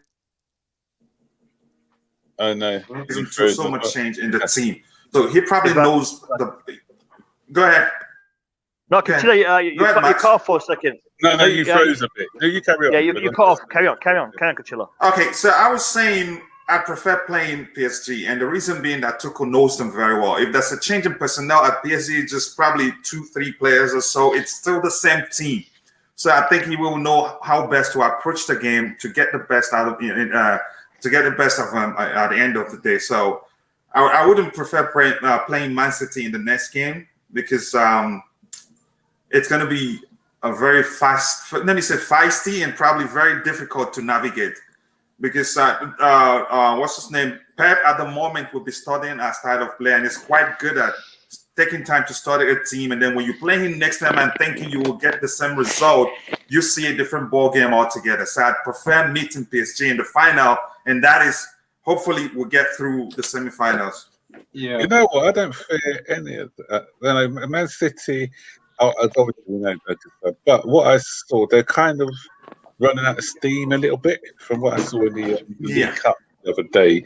They weren't as potent, and I thought we had their number in the FA Cup as well. We managed them quite well, and if we're obviously with both of them actually, Man City and PSG, because they haven't won the trophy before, they're going to be going in with a lot of pressure. We've already won a trophy, 2012, so they're going to be having more pressure because this mountain, the longer it takes them to win it, as we saw when we got into our first final in 2008 against Manchester United, although we were the better team in that one. But I just think that we are capable of beating both of them. So I'm not fearing any of them. But it's a final, and in the final, anything can happen. Because even last season, I thought PSG were the better team. The better teams don't always win. They created a lot of chances in that game, and if they'd put them away, it's a bit like Chelsea actually. It's a bit like Chelsea. They're not putting away their chances. Bayern were more clinical in that game, and they got the victory. So, yeah, I think you're right. What today has shown us is that we can live with anybody in Europe or probably even the world. And but for finishing, we are really up there at the top, and I don't think we should be bothered whoever we meet in the final. It's important to just get to the final, and as Max said, anything can happen in finals. Who knows? Werner might start scoring. I'm not going to risk starting him to wait and see if he's going to start scoring. I don't think Tuchel will risk it. If he gets to win in the Champions League final, can you imagine that? Oh. That would be good. That'd be good. That'll make up for all the misses that he's had so far. Listen, I'm going to try again to get Yusuf into the chat, into the stream. Yusuf, welcome to the stream. What's your thoughts and opinions about tonight's game, mate? Yusuf, can you hear me? You're on mute, Yusuf. Yeah, I think Yusuf is having technical issues. Yusuf? Yeah, go on. Okay, you're off mute. Try again. He's back on again. He's back on, yeah. Off now. Speak. Yeah. Yusuf? Yeah, I think Yusuf's having issues. Okay, that's the last time I'm going to let Yusuf back into the stream. If he starts scoring goals, then I might get him in the final. So we'll see. I tell you who I have images of scoring a goal in the final or the winning goal in the final. Kovacic. What a moment to choose to score your first goal. He scored before for us, hasn't he? I'll tell you someone who hasn't scored for us. He scored in the Champions League too for us, yeah. Christensen's never scored a goal for us. Really? Wow, No, Really? Never scored, never scored a goal for us. Never scored a goal, yeah. Wow. So maybe he'll get one. He'll get the winner in the Champions Maybe League final. Timo gets How's first goal for Chelsea, maybe. Timo scoring a hat trick in the Champions League final. Can you imagine that? You know, I'll have It would more be chances. mental. Listen. Apparently, Timo is linking scoring goals with going to the clubs. If he needs to get his head screwed on right, because pulling girls, scoring goals, it's two different What did things. I just hear? Can you just say that again, Bobby? What did you say, Baggy? I said Timo Werner apparently thinks pulling girls and scoring goals is a very similar technique, and it's not. It's not. Timo Werner, I'm serious, man. Oh, my. Well, put it this way. Put it this way, Barky. Put it this way. At least he won't get anything back. He won't get anything pregnant anyway. He's firing blank. You know, I have a better chance here in getting in bed, yeah, with any celebrity, any hot celebrity than Timo Werner getting a hat trick. Like, I have a better chance. We're digressing quite steeply here. All right, I have a better chance here. Listen. Please be nice, guys. Please be nice. No. Timo Werner, listen, Timo Werner. I mean, joking aside, Timo Werner has skills, and he's done it. Only a season ago, he was smashing them in the Bundesliga. I want to figure out why he can't score, because literally, when Timo Werner has the ball in front of goal, I don't know. Does he like have a? Oh, we gotta park this one. We gotta park this one for next season, man. You know what? It's a side. No seriousness. There. He's a stop the disrespect. Sorry, DJ. It's only a joke. I wasn't. He's saying stop disrespecting his man. So yeah. But no, in all seriousness though, this guy, I heard it before. He's got psychological issues because. You know that RB Leipzig are hated because they are like the money club over there, similar to what Chelsea, Man City. And apparently they used to give him a lot of stick at away games and things, and it used to affect him a lot, they are saying. It affected his game. So, although he looks like a guy who doesn't let it affect him, but I think deep down it's sort of emotional issues that he's having. He probably needs to go and see a psychologist, I know we can honestly. I think he was also assured of a move to Bayern, and then they backed out. Then same happened with Liverpool almost. So you have to understand that this guy was like a 20-year-old kid. It's not like he's a mature player necessily either. 25. He's 25. Mikael, are you with us at all? 25 the other day. He's just turned 25 the other day. He's no kid anymore. Yeah. What are you talking about? Werner. Werner's 25? Yes. Oh, okay. I stand corrected then. I thought he was like 22 or something. No. Oh. Yeah. But I listen. I take it all back. Good news. DJ Sam, just coming up on this. I would be honoured to help you out there, mate.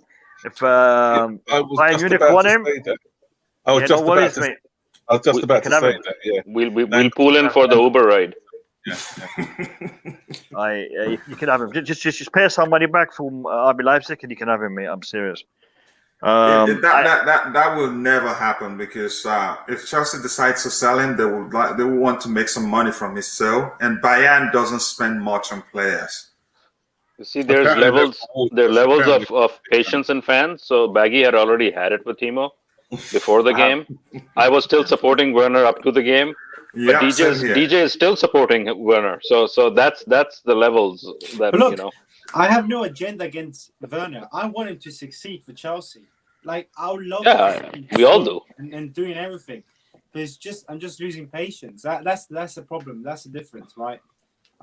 Alex, I don't want to see them in a club. I want Werner to stay at Chelsea. Alex, sorry to talk to you, Alex, but this is how it is with me.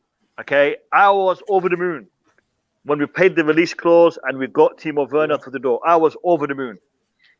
I was really impressed with the goal that he scored in the friendly, in the preseason friendly, the only one that we had against Brighton. I think it was the only one. And he scored after the ball ricocheted off Callum Hudson-Odoi's head, and he scored. And I was like, yeah, you know, this guy can be it. And then he had a couple of good games, and then all of a sudden, the man started blacking out in front of goal. He gets in front of the goal, and then he just doesn't know what he's supposed to do with the ball. Okay, and then I'm like, you know what? It's because he's been playing out on the left. We need to get him to play down the center. Max Burton knows this. He knows that I made a lot of excuses for Timo Werner when he was misfiring, and I was saying, play him down the center. Please, Frank Lampard, play Timo Werner down the center. He did. And now Tuchel is doing the same thing, and the guy is still not scoring. Okay, as far as I'm concerned, I have given Timo Werner all the support that I'm willing to do, that I'm willing to give.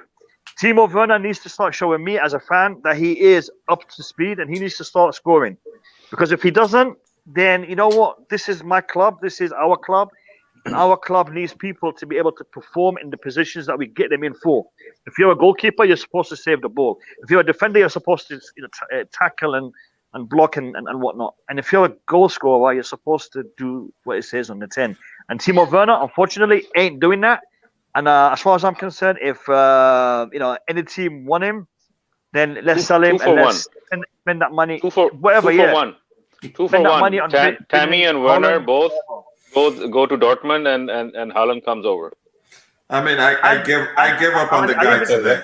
I'll even give him money on top of that. I'll give him money on top of that. I'll give him Uber ride, Uber money. Yeah, yeah. I'll pay for the flights. I gave up on the guy today. I mean, let him convince me otherwise. So, and again, I'm going back to what I said before. He needs to take a seat. He needs to take a seat on the bench for a while. I think that will make a difference. Honestly, if he keeps coming on the pitch, he's going to start he's already taking things for granted. I mean, there was one that two of his teammates were waiting for him inside the 18-yard box, and he decided to shoot. And the shot went way wide. It wasn't even close to the stick of to the goalpost.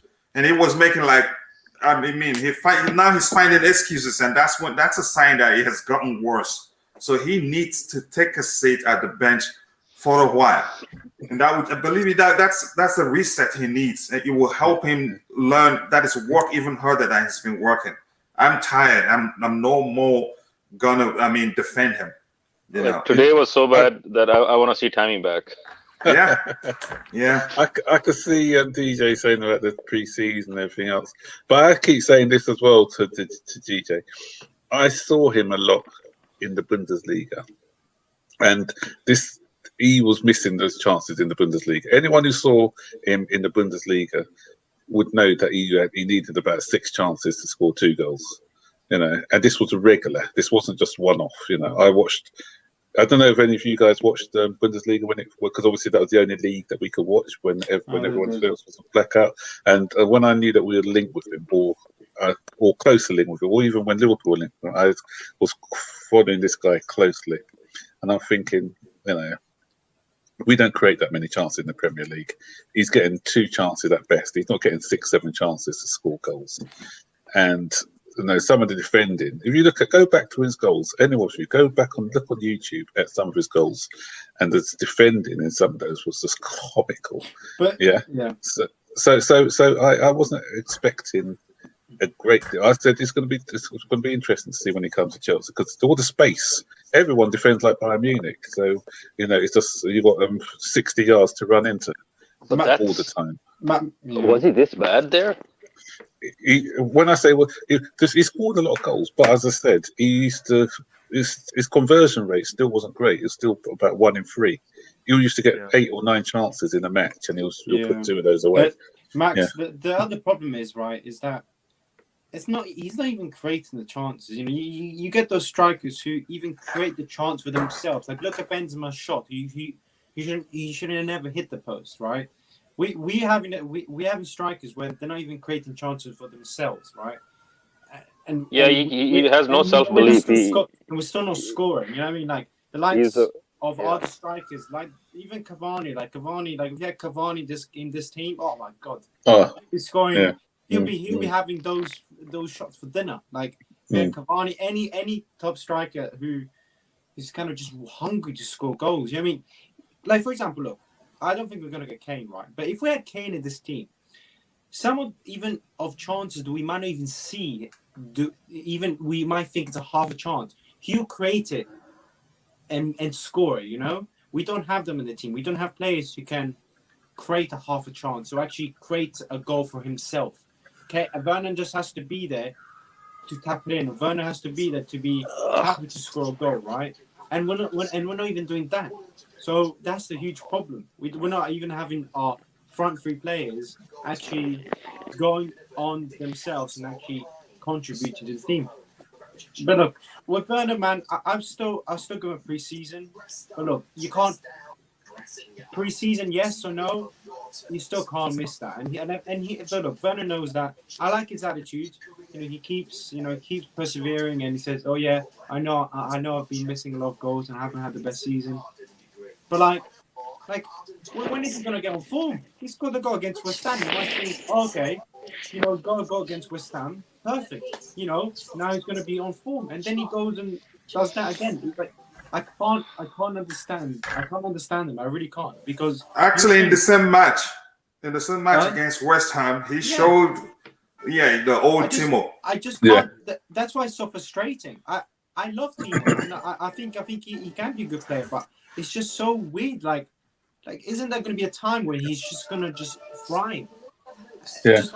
And the thing is, the chances that he's getting, they're not difficult. They're not even difficult chances. They're simple tap-ins. They're simple chances that a striker of his quality should be scoring.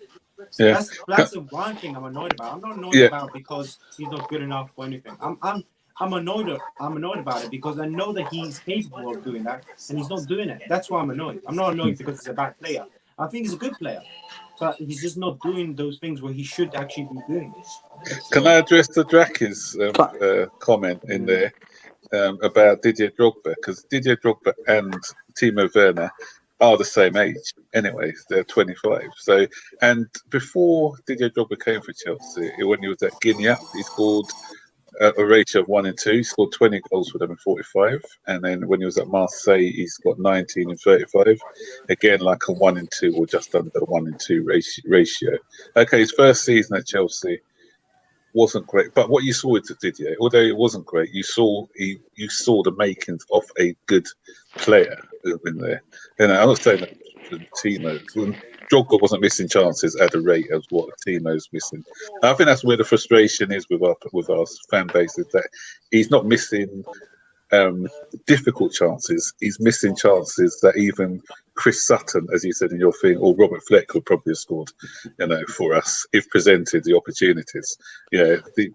I could score those goals, some of those chances that he's missing.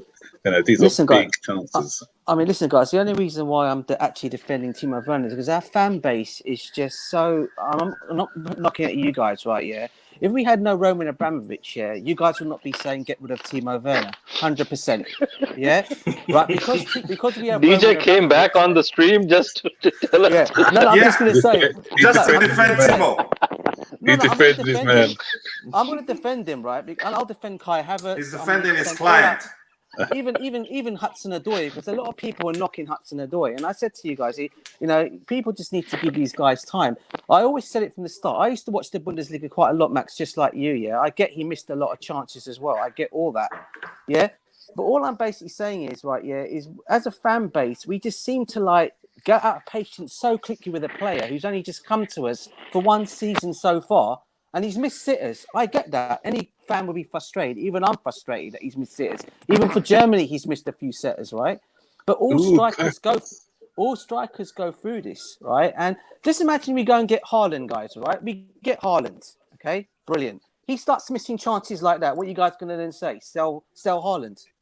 Get rid of Haaland. Get rid of this. Get rid of that. But how do you know that, guys? Good point. I would. That's the thing, though, you see. That's what I'm trying to say. DJ. That's my point. DJ, you see, the thing is this. DJ. I agree with what you said, and I agree with what Sadraki also said in regards to Drogba, in regards to players who are not performing, but you can see that they have the potential to perform. You see, Werner. But Werner ain't showing that. Werner ain't showing that. You see, if the chances that he's missing, you see, if he was missing semi-difficult chances, I'd get that. But those chances, if Drogba was missing those chances, I say I don't want to see Drogba in Chelsea. And Drogba is a legend at Chelsea. No, but I'm saying to you, the chances that he's missing sitters. Every single match, he's missing sitters. Even Morata wasn't missing as bad. No, he wasn't. But the other, sorry, Alex. What I'll say to you guys on this thing, right? Against West Ham on Saturday, right? Yeah. Okay, he missed one chance. Okay. What people seem to be forgetting is it was his goal that won us that game that day. No one else scored. Yeah, but it was his goal that got us a win, and an important win that day that got us into the top three, maybe top four. Do you know what I'm saying? DJ. I'm just saying, you guys are being a bit harsh. We're all giving hot takes today. We're frustrated because of That's his job. That's his job to score goals. I get it, bro. But it's not like we. But the thing is, it's not like we lost today, though, is it? We didn't lose today. We got a vital away goal. Yeah, but DJ as well. We didn't win. I have all the time for Werner for next season, but for this season, I think we're done. Yeah, but listen, DJ, being harsh is writing someone off after the first half of his debut, like some people do. Like with Tammy, people have been harsh. I get that as well. They were writing Tammy off after 2 or 3 games just because of that penalty miss or whatever. They didn't give him opportunities. Nobody on this stream hasn't given Werner time. As I said, Baggy was defending him. And go back to any of Baggy's videos, and you can see this man was defending him time after time after time. I saw Alex was defending him. I've defending him. You know, I agree that I'm not writing him off. Don't get me wrong. I'm not writing him off. I'm just having a little joke with him at the moment, but I'm not writing him off. I know. I would like to give people 2 seasons. I do, you know. DJ, can I say something quick? But the thing is, Werner, besides him not scoring, he is getting to those positions. He is getting. His movement is so good, and he is getting to those positions a lot of times. The only thing is he's not scoring them, but he is getting himself in those positions. So, to be honest, Werner, yes, we need to keep him because I think he will start scoring. I think he will. Definitely. I think he will start scoring. You can't not keep doing that. You know what I mean? Like, I think even a professional footballer, he will start scoring. And look, would you rather have a player who's not getting himself in those positions and then not be able to score? At least he's getting himself in the right positions, but he's not scoring. I guess that's the positive that I can look at Werner is that, look, if he starts getting better, you already know that he's good at doing all the other stuff. The only thing he's missing is just his conversion rate. Why is his conversion rate high? Listen, DJ, you guys are comparing him to Morata. That's all I'm saying. You guys are calling him DJ Morata. That's harsh. DJ, no one here is calling him that. Listen, as you all know, we love controversy on the stream, and we've been talking about controversial subjects. And there's no more controversial person on YouTube than the guy below me. So, Classif, welcome to the stream, mate. Listen, I'm going to make a big statement. Hello, everyone. I'm actually done with this argy-bargy about Werner. Sell him because club is bigger than the players. If we sell him, then we can focus on how bad our players are, how bad Havertz is, how bad Mount is, how bad Ziyech is. I'm going to hide under the table because DJ is incoming. No. Listen, if he's missing chances, if Werner is missing chances, then actually, without Werner, we are doing nothing. So I want this debate to be over. Nagelsmann is in Munich. He's a big fan of Werner. Werner go to Munich, and now we can have a striker, and then we can focus on how bad our attacking midfielders are. Werner was excellent in this game. And I'm not going to be talking about his miss because it was a very good save from Kota. Nobody's talking about how bad Thiago Silva and Mendy were. Listen, I'm not taking away anything from Benzema. I'm not taking anything away from Benzema. That was a world-class finish. But end of the day, if you were playing with 3 strikers at the back, where the fuck are you? Where the fuck are you? Don't swear, bro. Why are you blaming Mendy? What did Mendy do? Wait, Kasif, if you want to stay in the stream, don't swear. If you swear again, I'm going to have to remove you. Keep it cold. But why are you blaming Mendy? Sorry, Kasif. Why are you blaming Mendy? Where was his hands? Where was he? Like Kota What for had the his goal? leg, Come on like now, when behave. Come What on. for the Werner, goal? That's hard. Are yeah, you talking Werner about the missed goal, from the Kassim? same position where Benzema scored the goal from, right? Listen, when Werner missed the goal, his Kota leg was there, stretched out. His body was stretched out. Mendy wasn't. Mendy, where was Mendy body? He was Can I doing tell you nothing. something? Hold on. Can I tell you something, Classic? You can't compare the two shots.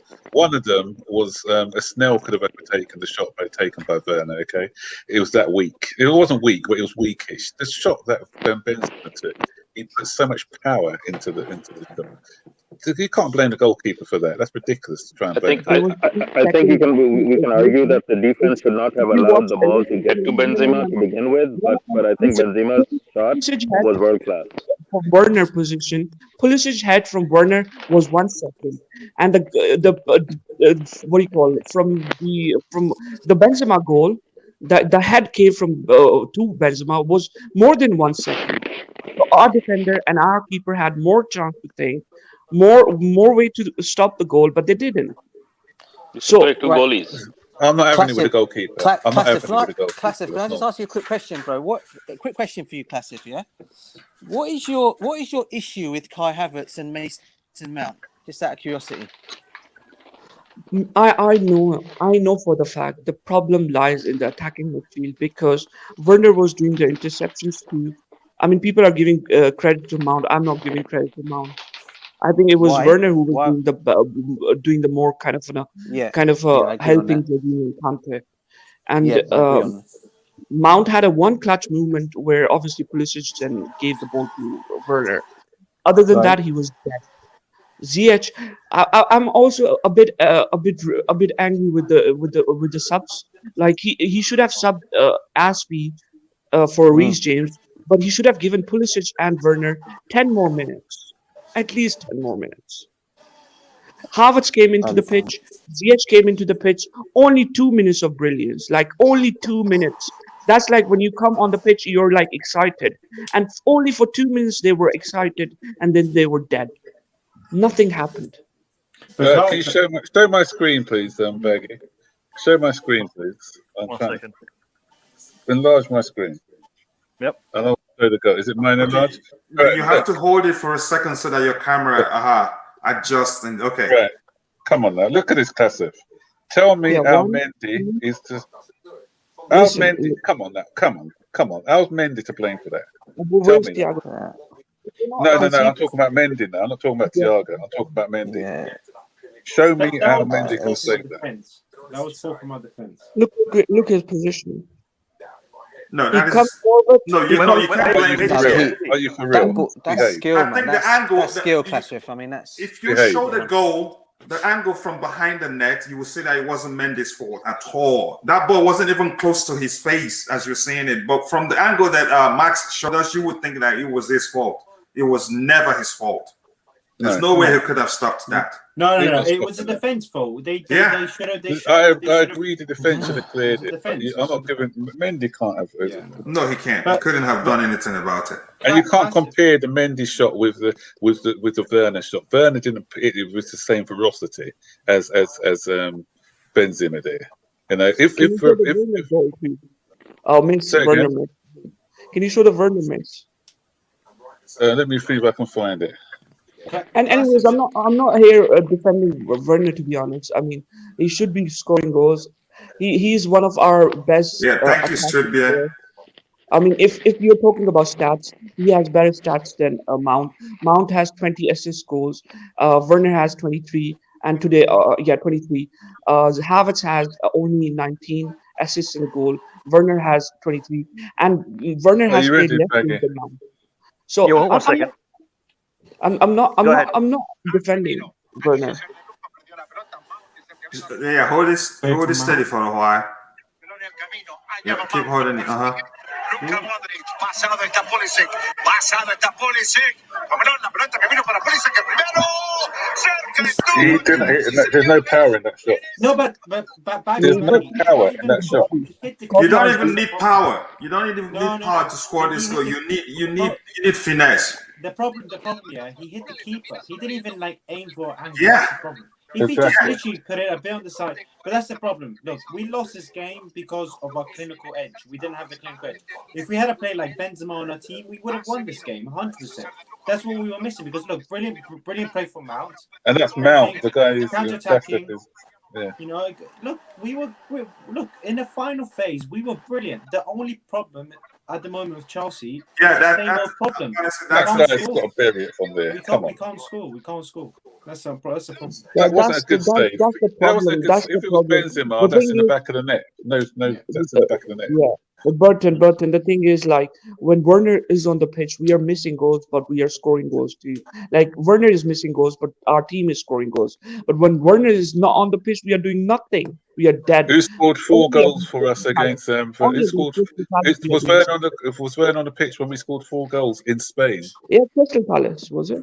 No, in Spain I'm talking about. When we last time went to Spain, I remember a certain player scoring 4 goals and Werner wasn't on the pitch. That French geezer with the beard, yeah? The French geezer with the beard, yeah? Exactly. But wait, guys, but I do see what Klaas was saying. I think Werner, yes, he when he does play, I think it does bring a good impact to the Chelsea team, and he has a good impact on the squad. The only problem is that he doesn't score, and his job mainly should be goal scoring. That's why we bought him in the first place, and that's why he's doing everything really well. For me, Werner, I like him. Like, he does what he's asked. He presses well. He runs at Alex, his link play is good.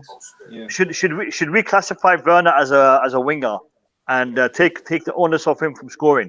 So Honestly, I prefer that. If he gets the odd goal here and there, fine. If he doesn't, no biggie, because we have a striker who is able to. Yes, Baggy, no. We can do that. Baggy, we can do that. But the only problem is he still misses. The problem is, right, I think it's a good play. Just the reason why I think everyone's so frustrated is because we know that he's talented and we know that he can finish those chances, but he's not finishing them. That's the only problem. They're not even, like we said before, they're not hard chances. He's not having to create chances like the likes of Kane, for example, where he creates chances for himself.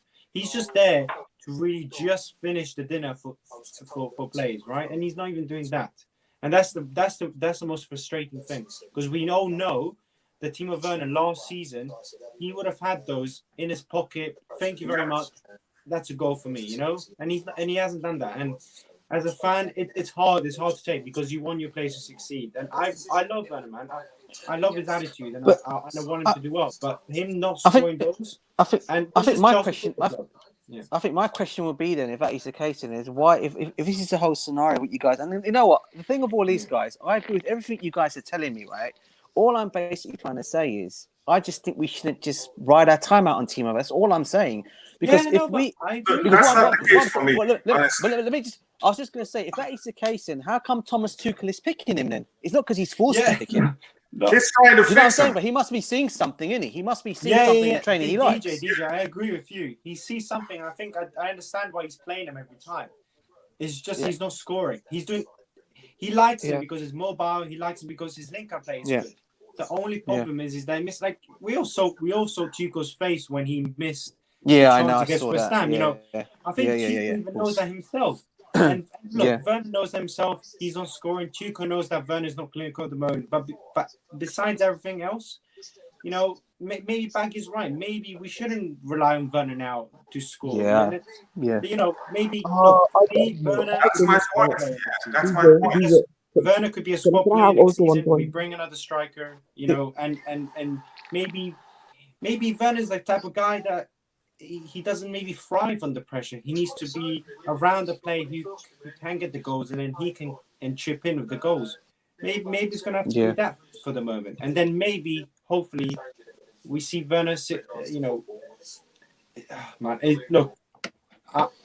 I guess it's a hard one, bro. It's a hard one. Alex, I would sell Werner now. Like I don't want Werner anymore because I think it's enough. He's been bullied by fan base. I think we can now, as a fan base, we can support him because we know we can win Champions League with Werner, not with Tammy, because Tammy doesn't have a heat map. He can't run. He doesn't have. When you see him on a heat map, he doesn't do much. So we can use Werner to win Champions League and then sell him for his betterment. and for our betterment. So we can actually focus on. I mean, nowadays people are only talking about Werner. I mean, this club is much more than Werner. There are more problems Yeah, than Werner. Yeah, So it's if, true. yeah, if we sell him, it's true. it's good for his head. I mean, timeout is not a thing for him. I mean, if you put him in a timeout, he's gonna come back. He's still gonna be confused. Or what if I don't score? So I think it's you sell him, just sell him. Like after this season, let him go move on wherever he wants to move on. Probably Bayern Munich, he would go there, and he would do I a think lot of things. And we I can think focus on our team because I know there are problems in our attacking midfield. I Listen, know that. listen. Firstly, I found out that he's 25 today, not 22. So I'm. If we can get anywhere near what we paid for Werner over the summer and get somebody like a Haaland or a Harry Kane in, I'm probably with you there. However, I'm not ready to railroad him out of the club just for the sake of railroading him out of the club either, Same for right? me. So Yeah, same for me. we have to give him time. If that's all we have, if we can't get somebody like those two players in, I don't know who else can actually step up for us. Given what we're expecting from that role in the club. Werner was never supposed to be the solution. He was supposed to be one of several signings that were supposed to come together and play better. And to like you said, he does do the link up play. He does make the run. He does have a heat map that we can reference to see what he's been doing during the game. It's just that when you come to the semi-final of the freaking Champions League, and you're standing in front of goal with the snake in front of you, we expect you to put the ball in the back of the net through his legs. Through his Hey, legs. Sadiki. Yo, lads, I wanna stop everything. The guy who just joined the stream is Sadriki. Sadriki has been a big Big up. contributor to the channel. I always enjoy reading his comments and I love his feedback. I don't agree with him all the time, but I know he's a proper blue. He's a proper blue blood, yeah? So Sadriki, welcome to the channel and let me know what your thoughts and opinions are on this game. Another old school Chelsea. Yeah. I'm Yes, all Sadriki. Can you hear Hey, me? Sadiki. Yes, we Yeah. can. Yeah. How you doing? You all right? Yeah, I'm laid in my hospital bed because I'm disabled, which is why I don't normally get involved in the streams late at night. But we hope you make a full recovery, mate, and prayers and thoughts are with you, mate. yeah, cheers. I'd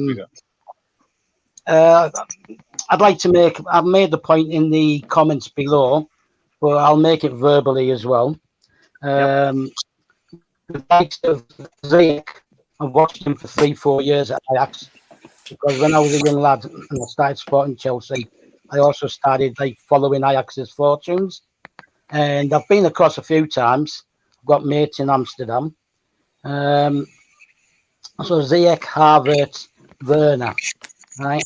We have to realise and accept that this is a strange season, right? It's not the normal season.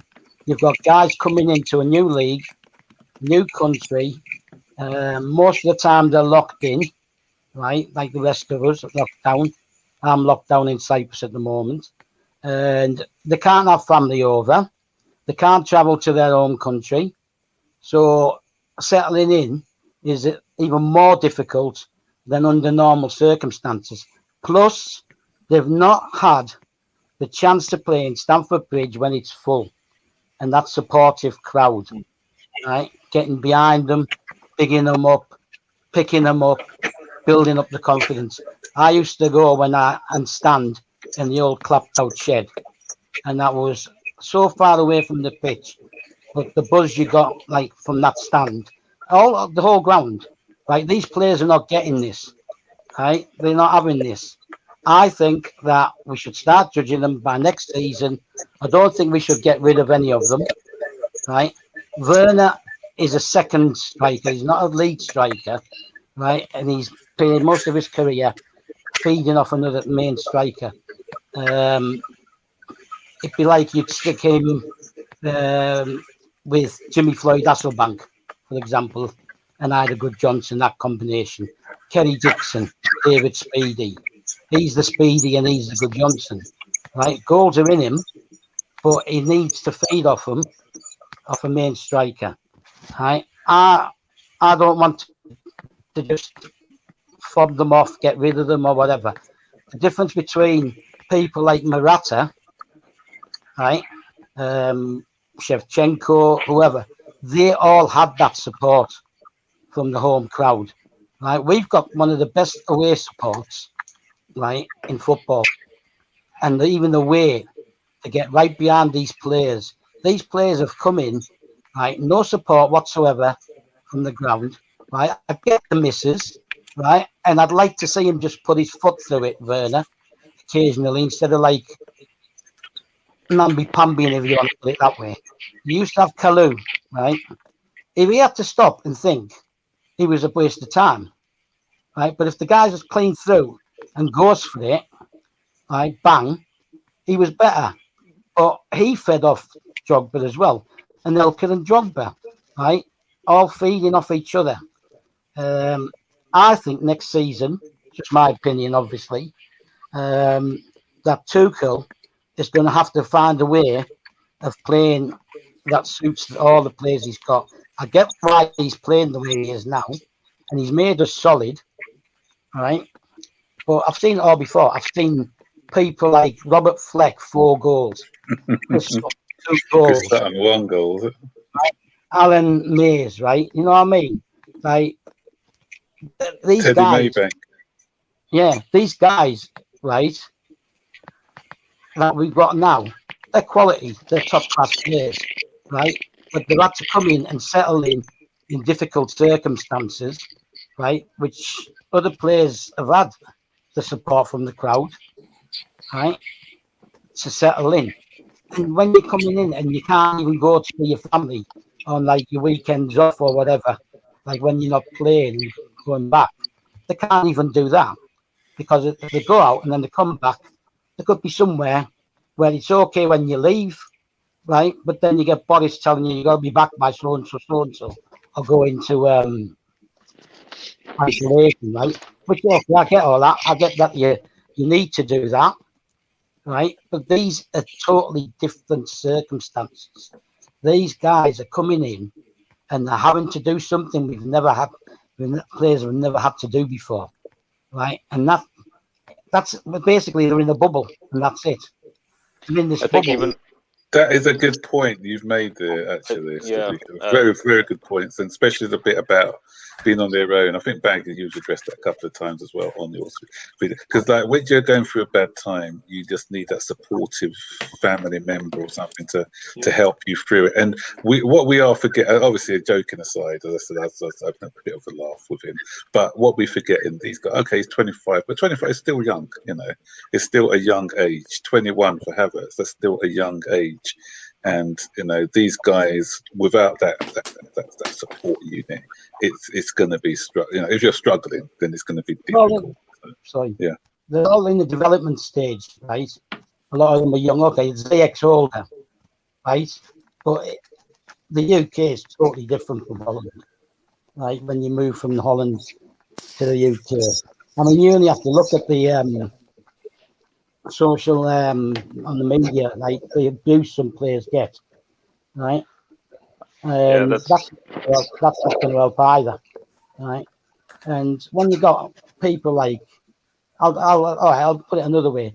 You've got people in countries, I don't want to be rude or anything, who don't understand what it takes to go to another country in another league and to settle in.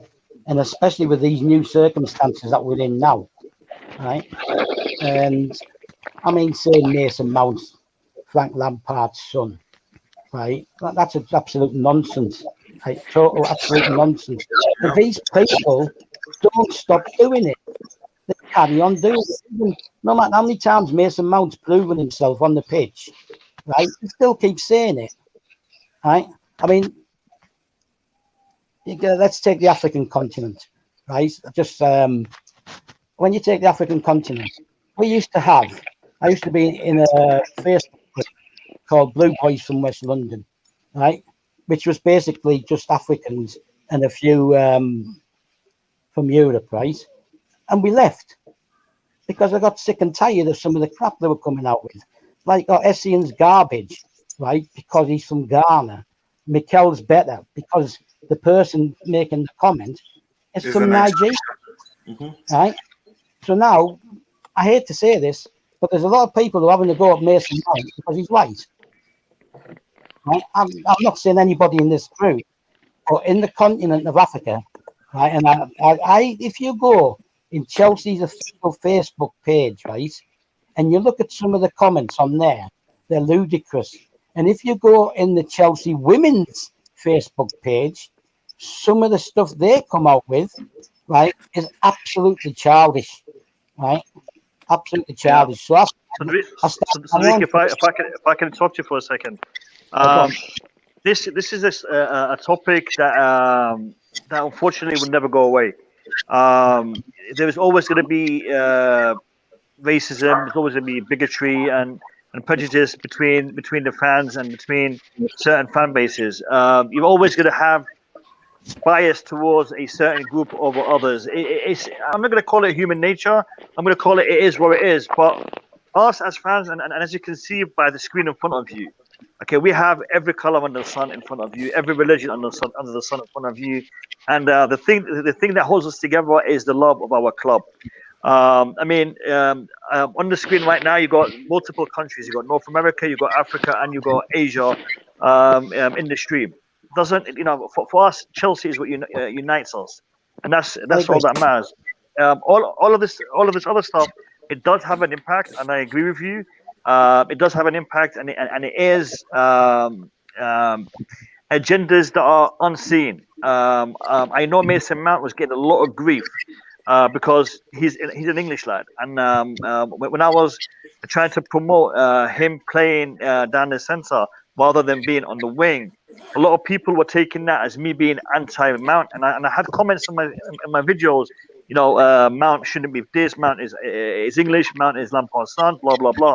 No. Sorry, who was that? I got a hold of my ear. Yeah. Yeah. For us, it's all about trying to navigate this minefield of hate that is there. We've been talking about Timo Werner for the past half an hour. Nobody here hates Timo Werner. Everybody here wants to see Timo Werner succeed, and I am the first on that list. I want to see Timo Werner succeed. Do I think he will succeed? I'm having doubts now. Initially, I did think he will succeed. Now I'm having doubts. The comment that you made about Drogba and other strikers, I agree with you. They had bad seasons, but are those seasons the same as what Timo Werner is having? Because yes, Timo Werner is creating chances. Yes, Timo Werner is having good games, but the only thing he's lacking in is scoring. Now, do we want to see him score? Is that what he's in the team for? Alex said this. Alex said Timo Werner is in the team to be getting them goals, and unfortunately, he ain't doing that. Should we readdress that? Should we look at it from a different angle? These are all questions that we've been talking about. And Cedric, mate, I want to take this opportunity to thank you for all of the comments that you've posted on my videos, and everybody here in the chat, in the stream, have all read your comments and know the kind of mindset you have and the kind of history that you're bringing into to my chat and to my comment section. So I really appreciate that, and thank you for doing that, mate. Appreciate it. The knowledge you bring is appreciated, sir. Yeah, definitely. I just want to say one thing, Baggy. Yeah, I think you misunderstood my issue about Drogba.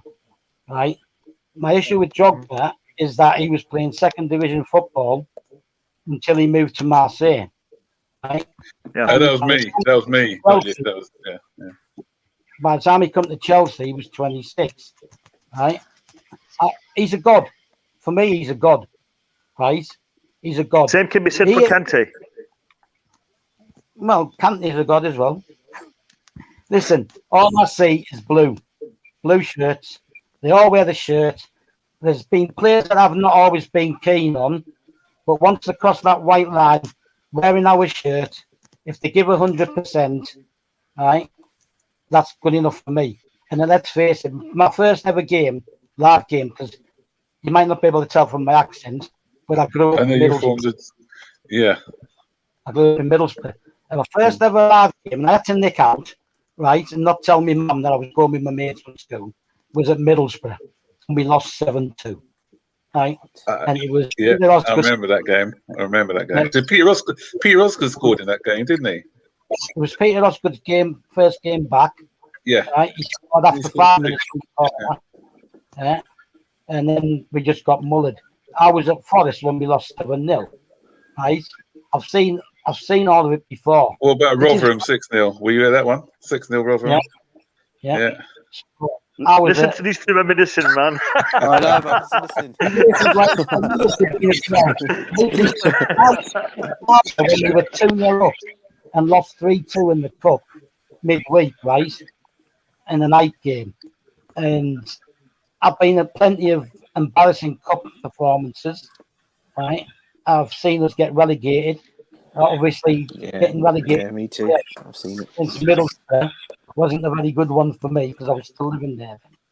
But learn patience, right? I believe these players are going to come good, right? Yeah. At the moment, there's a pressure on because we have to succeed, and Tuchel has to succeed. I mean, I know people who've been going for years, right, and they're slagging Tuchel off because he replaced Lampard, right? So what? Lampard was just not good enough. It was too soon for him. Yeah. As simple as that. But what I think, what people have certain agendas, and they will always stick with those particular agendas, no matter what. And some people, as I keep saying on some of my videos as well, they are more, rather than supporting Chelsea Football Club, they support a particular player, and they don't want to be proved wrong. The thing is, I don't mind being proved wrong, and I wouldn't mind being proved wrong with Werner. If Werner comes good, I'm not going to be making up excuses and saying, and that's what some fans do. I'll put my hand up and say, you know what, I was wrong with him or whatever. So I want all Chelsea players to do well, and I think if you're a true fan, then you're going to want your Chelsea. You want all your Chelsea players to do well. Yeah. But on the managers as well. Even if I don't like a manager, if a manager's been successful, that means Chelsea have been successful. So I'll support anyone as long as they're wearing the blue. Two of them, like Avram Grant. Did you like Grant? Did I like Grant? Avram Listen, Grant. Oh my God. listen. He wasn't very good, but you know what? I supported him as through the European campaign. Even when Benitez was getting all that stick, I didn't. Obviously, he had the Liverpool history, but I wasn't gonna boo when I went to the ground because I just thought it was all counterproductive, the booing and everything else. I wasn't keen on him, but I still, it's not necessarily I didn't want him to do well because I would never want my team to lose because of a particular manager that I want out. I just can't do that as a supporter. Yeah. I mean, I didn't particularly like Bobby Campbell. Oh, Bobby Campbell, yeah. Oh, yeah. He was an arrogant so-and-so, wasn't he? I was at Aston Villa for his last game, and he was getting carried on the fans' shoulders because we invaded the pitch. And we were carrying him on his shoulders, and he was like all emotional and that. We were just happy he was going, basically. And he ended up in the boardroom as well, didn't he? At the end? Yeah, but he's party, isn't he? With firstly it was like with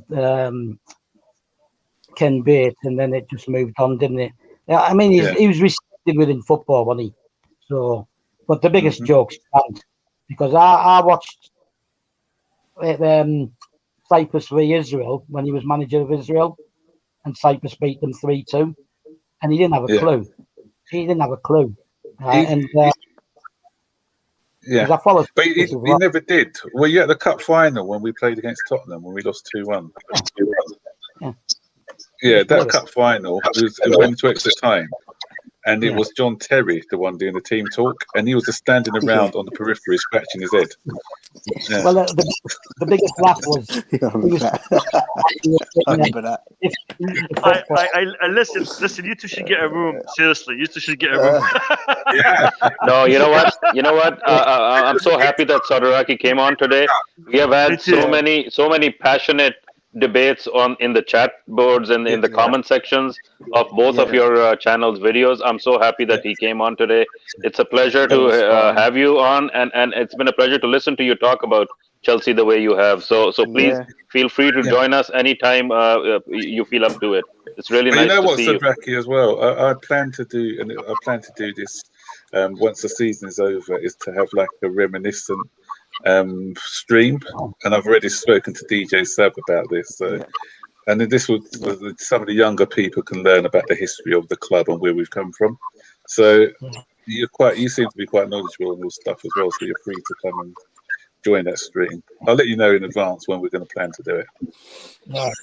And another thing that I want to just circle back to what Sadraki mentioned was that it's hard on these players too. We should go easy.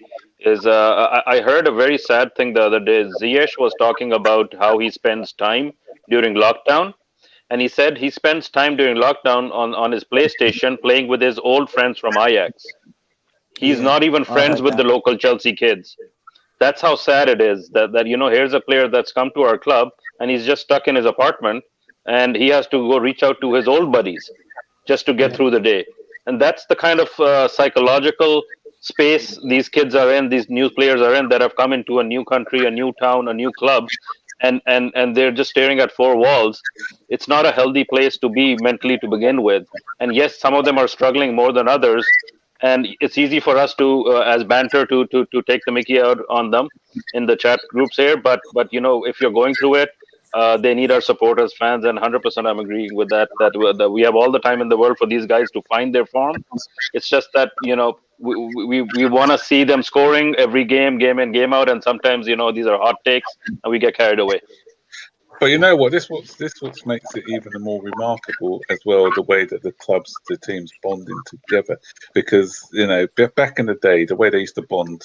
As you all know, John Terry used to invite them around to his house for like PlayStation days and things like that, and then to create that team unity, that team spirit. Because of the lockdown rules now, you can't do that. So you can't really. It's just really at the training ground where you can really form relationships. And so that's But going back to Ziyech though, you said okay. The reason why he has to play with his Ajax friends possibly is because obviously the Chelsea guys are not around for him. But he's one of the guys who goes around from group to group to group to group. I'm not sure if someone else has read that. Where he'll go to the different tables and he's friends with everyone at Chelsea, I think. But again, that's only. But that's only, again, as I said, that's only during the training sessions when you get home. I guess a pre-season, and look, they've had one hell of a season with two different managers, a good cup run, and a Champions League. Yes, no matter what happens this season, I think we all know that it's exciting in a way where, like, once we see players next season, there are new relationships. We've seen the likes of Mount and Chilwell kind of having this relationship between them. We are building something special, and I do believe in that. And I think we're at the foundations again. We are at the foundations, and I think Abramovich himself knows that, and I think the whole club knows that this is still a stepping stone. Yes, we're doing well, and then we think we should be doing better, and we should do, but this is still a stepping stone, and I think there is more to come. There are scary part. That's the scary part. That we're just getting warmed up here as a group, as a team, and the world doesn't know that right now. That there's more to come. We are impatient. As fans, we are impatient. Yeah, I get that. And if we think that we can get something and we don't get it, then I understand people's frustrations. And I guess in today's game, we all know that we were the better team, and I guess we all know that we shouldn't be here tonight with a 1-1 draw. I guess that's wow. frustration. Alex, I wanna end it on this because you brought us back to the game. We've been all over the houses, but now we're back to the game. Listen, lads. I'll be streaming every day. All right. So I'll be streaming again tomorrow. Expect it between 8 and 8:30. So it might be 8, it might be 8:30, it might be sometime in between. But that's what I'll be doing on a daily basis from now on. This stream has been ridiculously good. I mean, we've had a lot of discussion here. Everyone who's joined in had an opportunity to give their opinions. in the chat as well as on the panel. So thank you for everyone, and it's been a pleasure to have you guys on, and I hope to see you tomorrow for another stream. And I think we might be addressing the ZH topic. So I know you guys have a lot to say about that. So we might be addressing the ZH topic unless something else comes up in the news tomorrow. So thanks for being here. Thanks for everybody who has liked the stream. Thanks to everyone who has subscribed to the stream, and also the like button, a everyone. big shout out to Orgs. Orgs has been on a mission today, trying to help me get past that 6,000 subscriber milestone. I haven't checked. I don't even know if I've passed it yet. But with Orgs backing me up, I think I'll do it pretty soon. So big up to Orgs, Green Turf, respect to him. Yeah. And DJ, All right, I don't another little joke. No, listen, guys. This is. I mean, what? So I'm glad. I'm glad Sodrov has actually come on today, because that's all I was trying to make you guys understand. It's more to the fact that we need to give our players time. I've said this from the beginning of the season, that they've come at a time when, when we're in a situation of COVID, they're in a bubble, they're not getting a chance to get out and do what they want to do, and it can affect the mind. And that's all I was just trying to point across to you guys. I believe in Werner, I believe in Havertz, I believe in Ziyech, I believe in all our players, not just those two, but every single one of them. And I really, really think next season, obviously this season, obviously the Cups and the Champions League, hopefully this year, but next season you will see a better Chelsea, 150%. Yes. I disagree. Yes. Leave your disagreement for tomorrow, mate. Listen, I need to go get some food. You guys gotta take this to the parking lot. I just knew he was going to disagree. That's why. Yeah, listen, Classic, I've muted you because of this discussion. We'll leave it for tomorrow. I know you've been quiet and I know you've been respectful. So come in tomorrow, Classic, and we'll have a nice little banter. All right, lads. Thank you for being here. Big up, everyone. Take care. Have a good one. Take care, guys. Cheers. Peace out. Bye-bye. Bye-bye. Bye.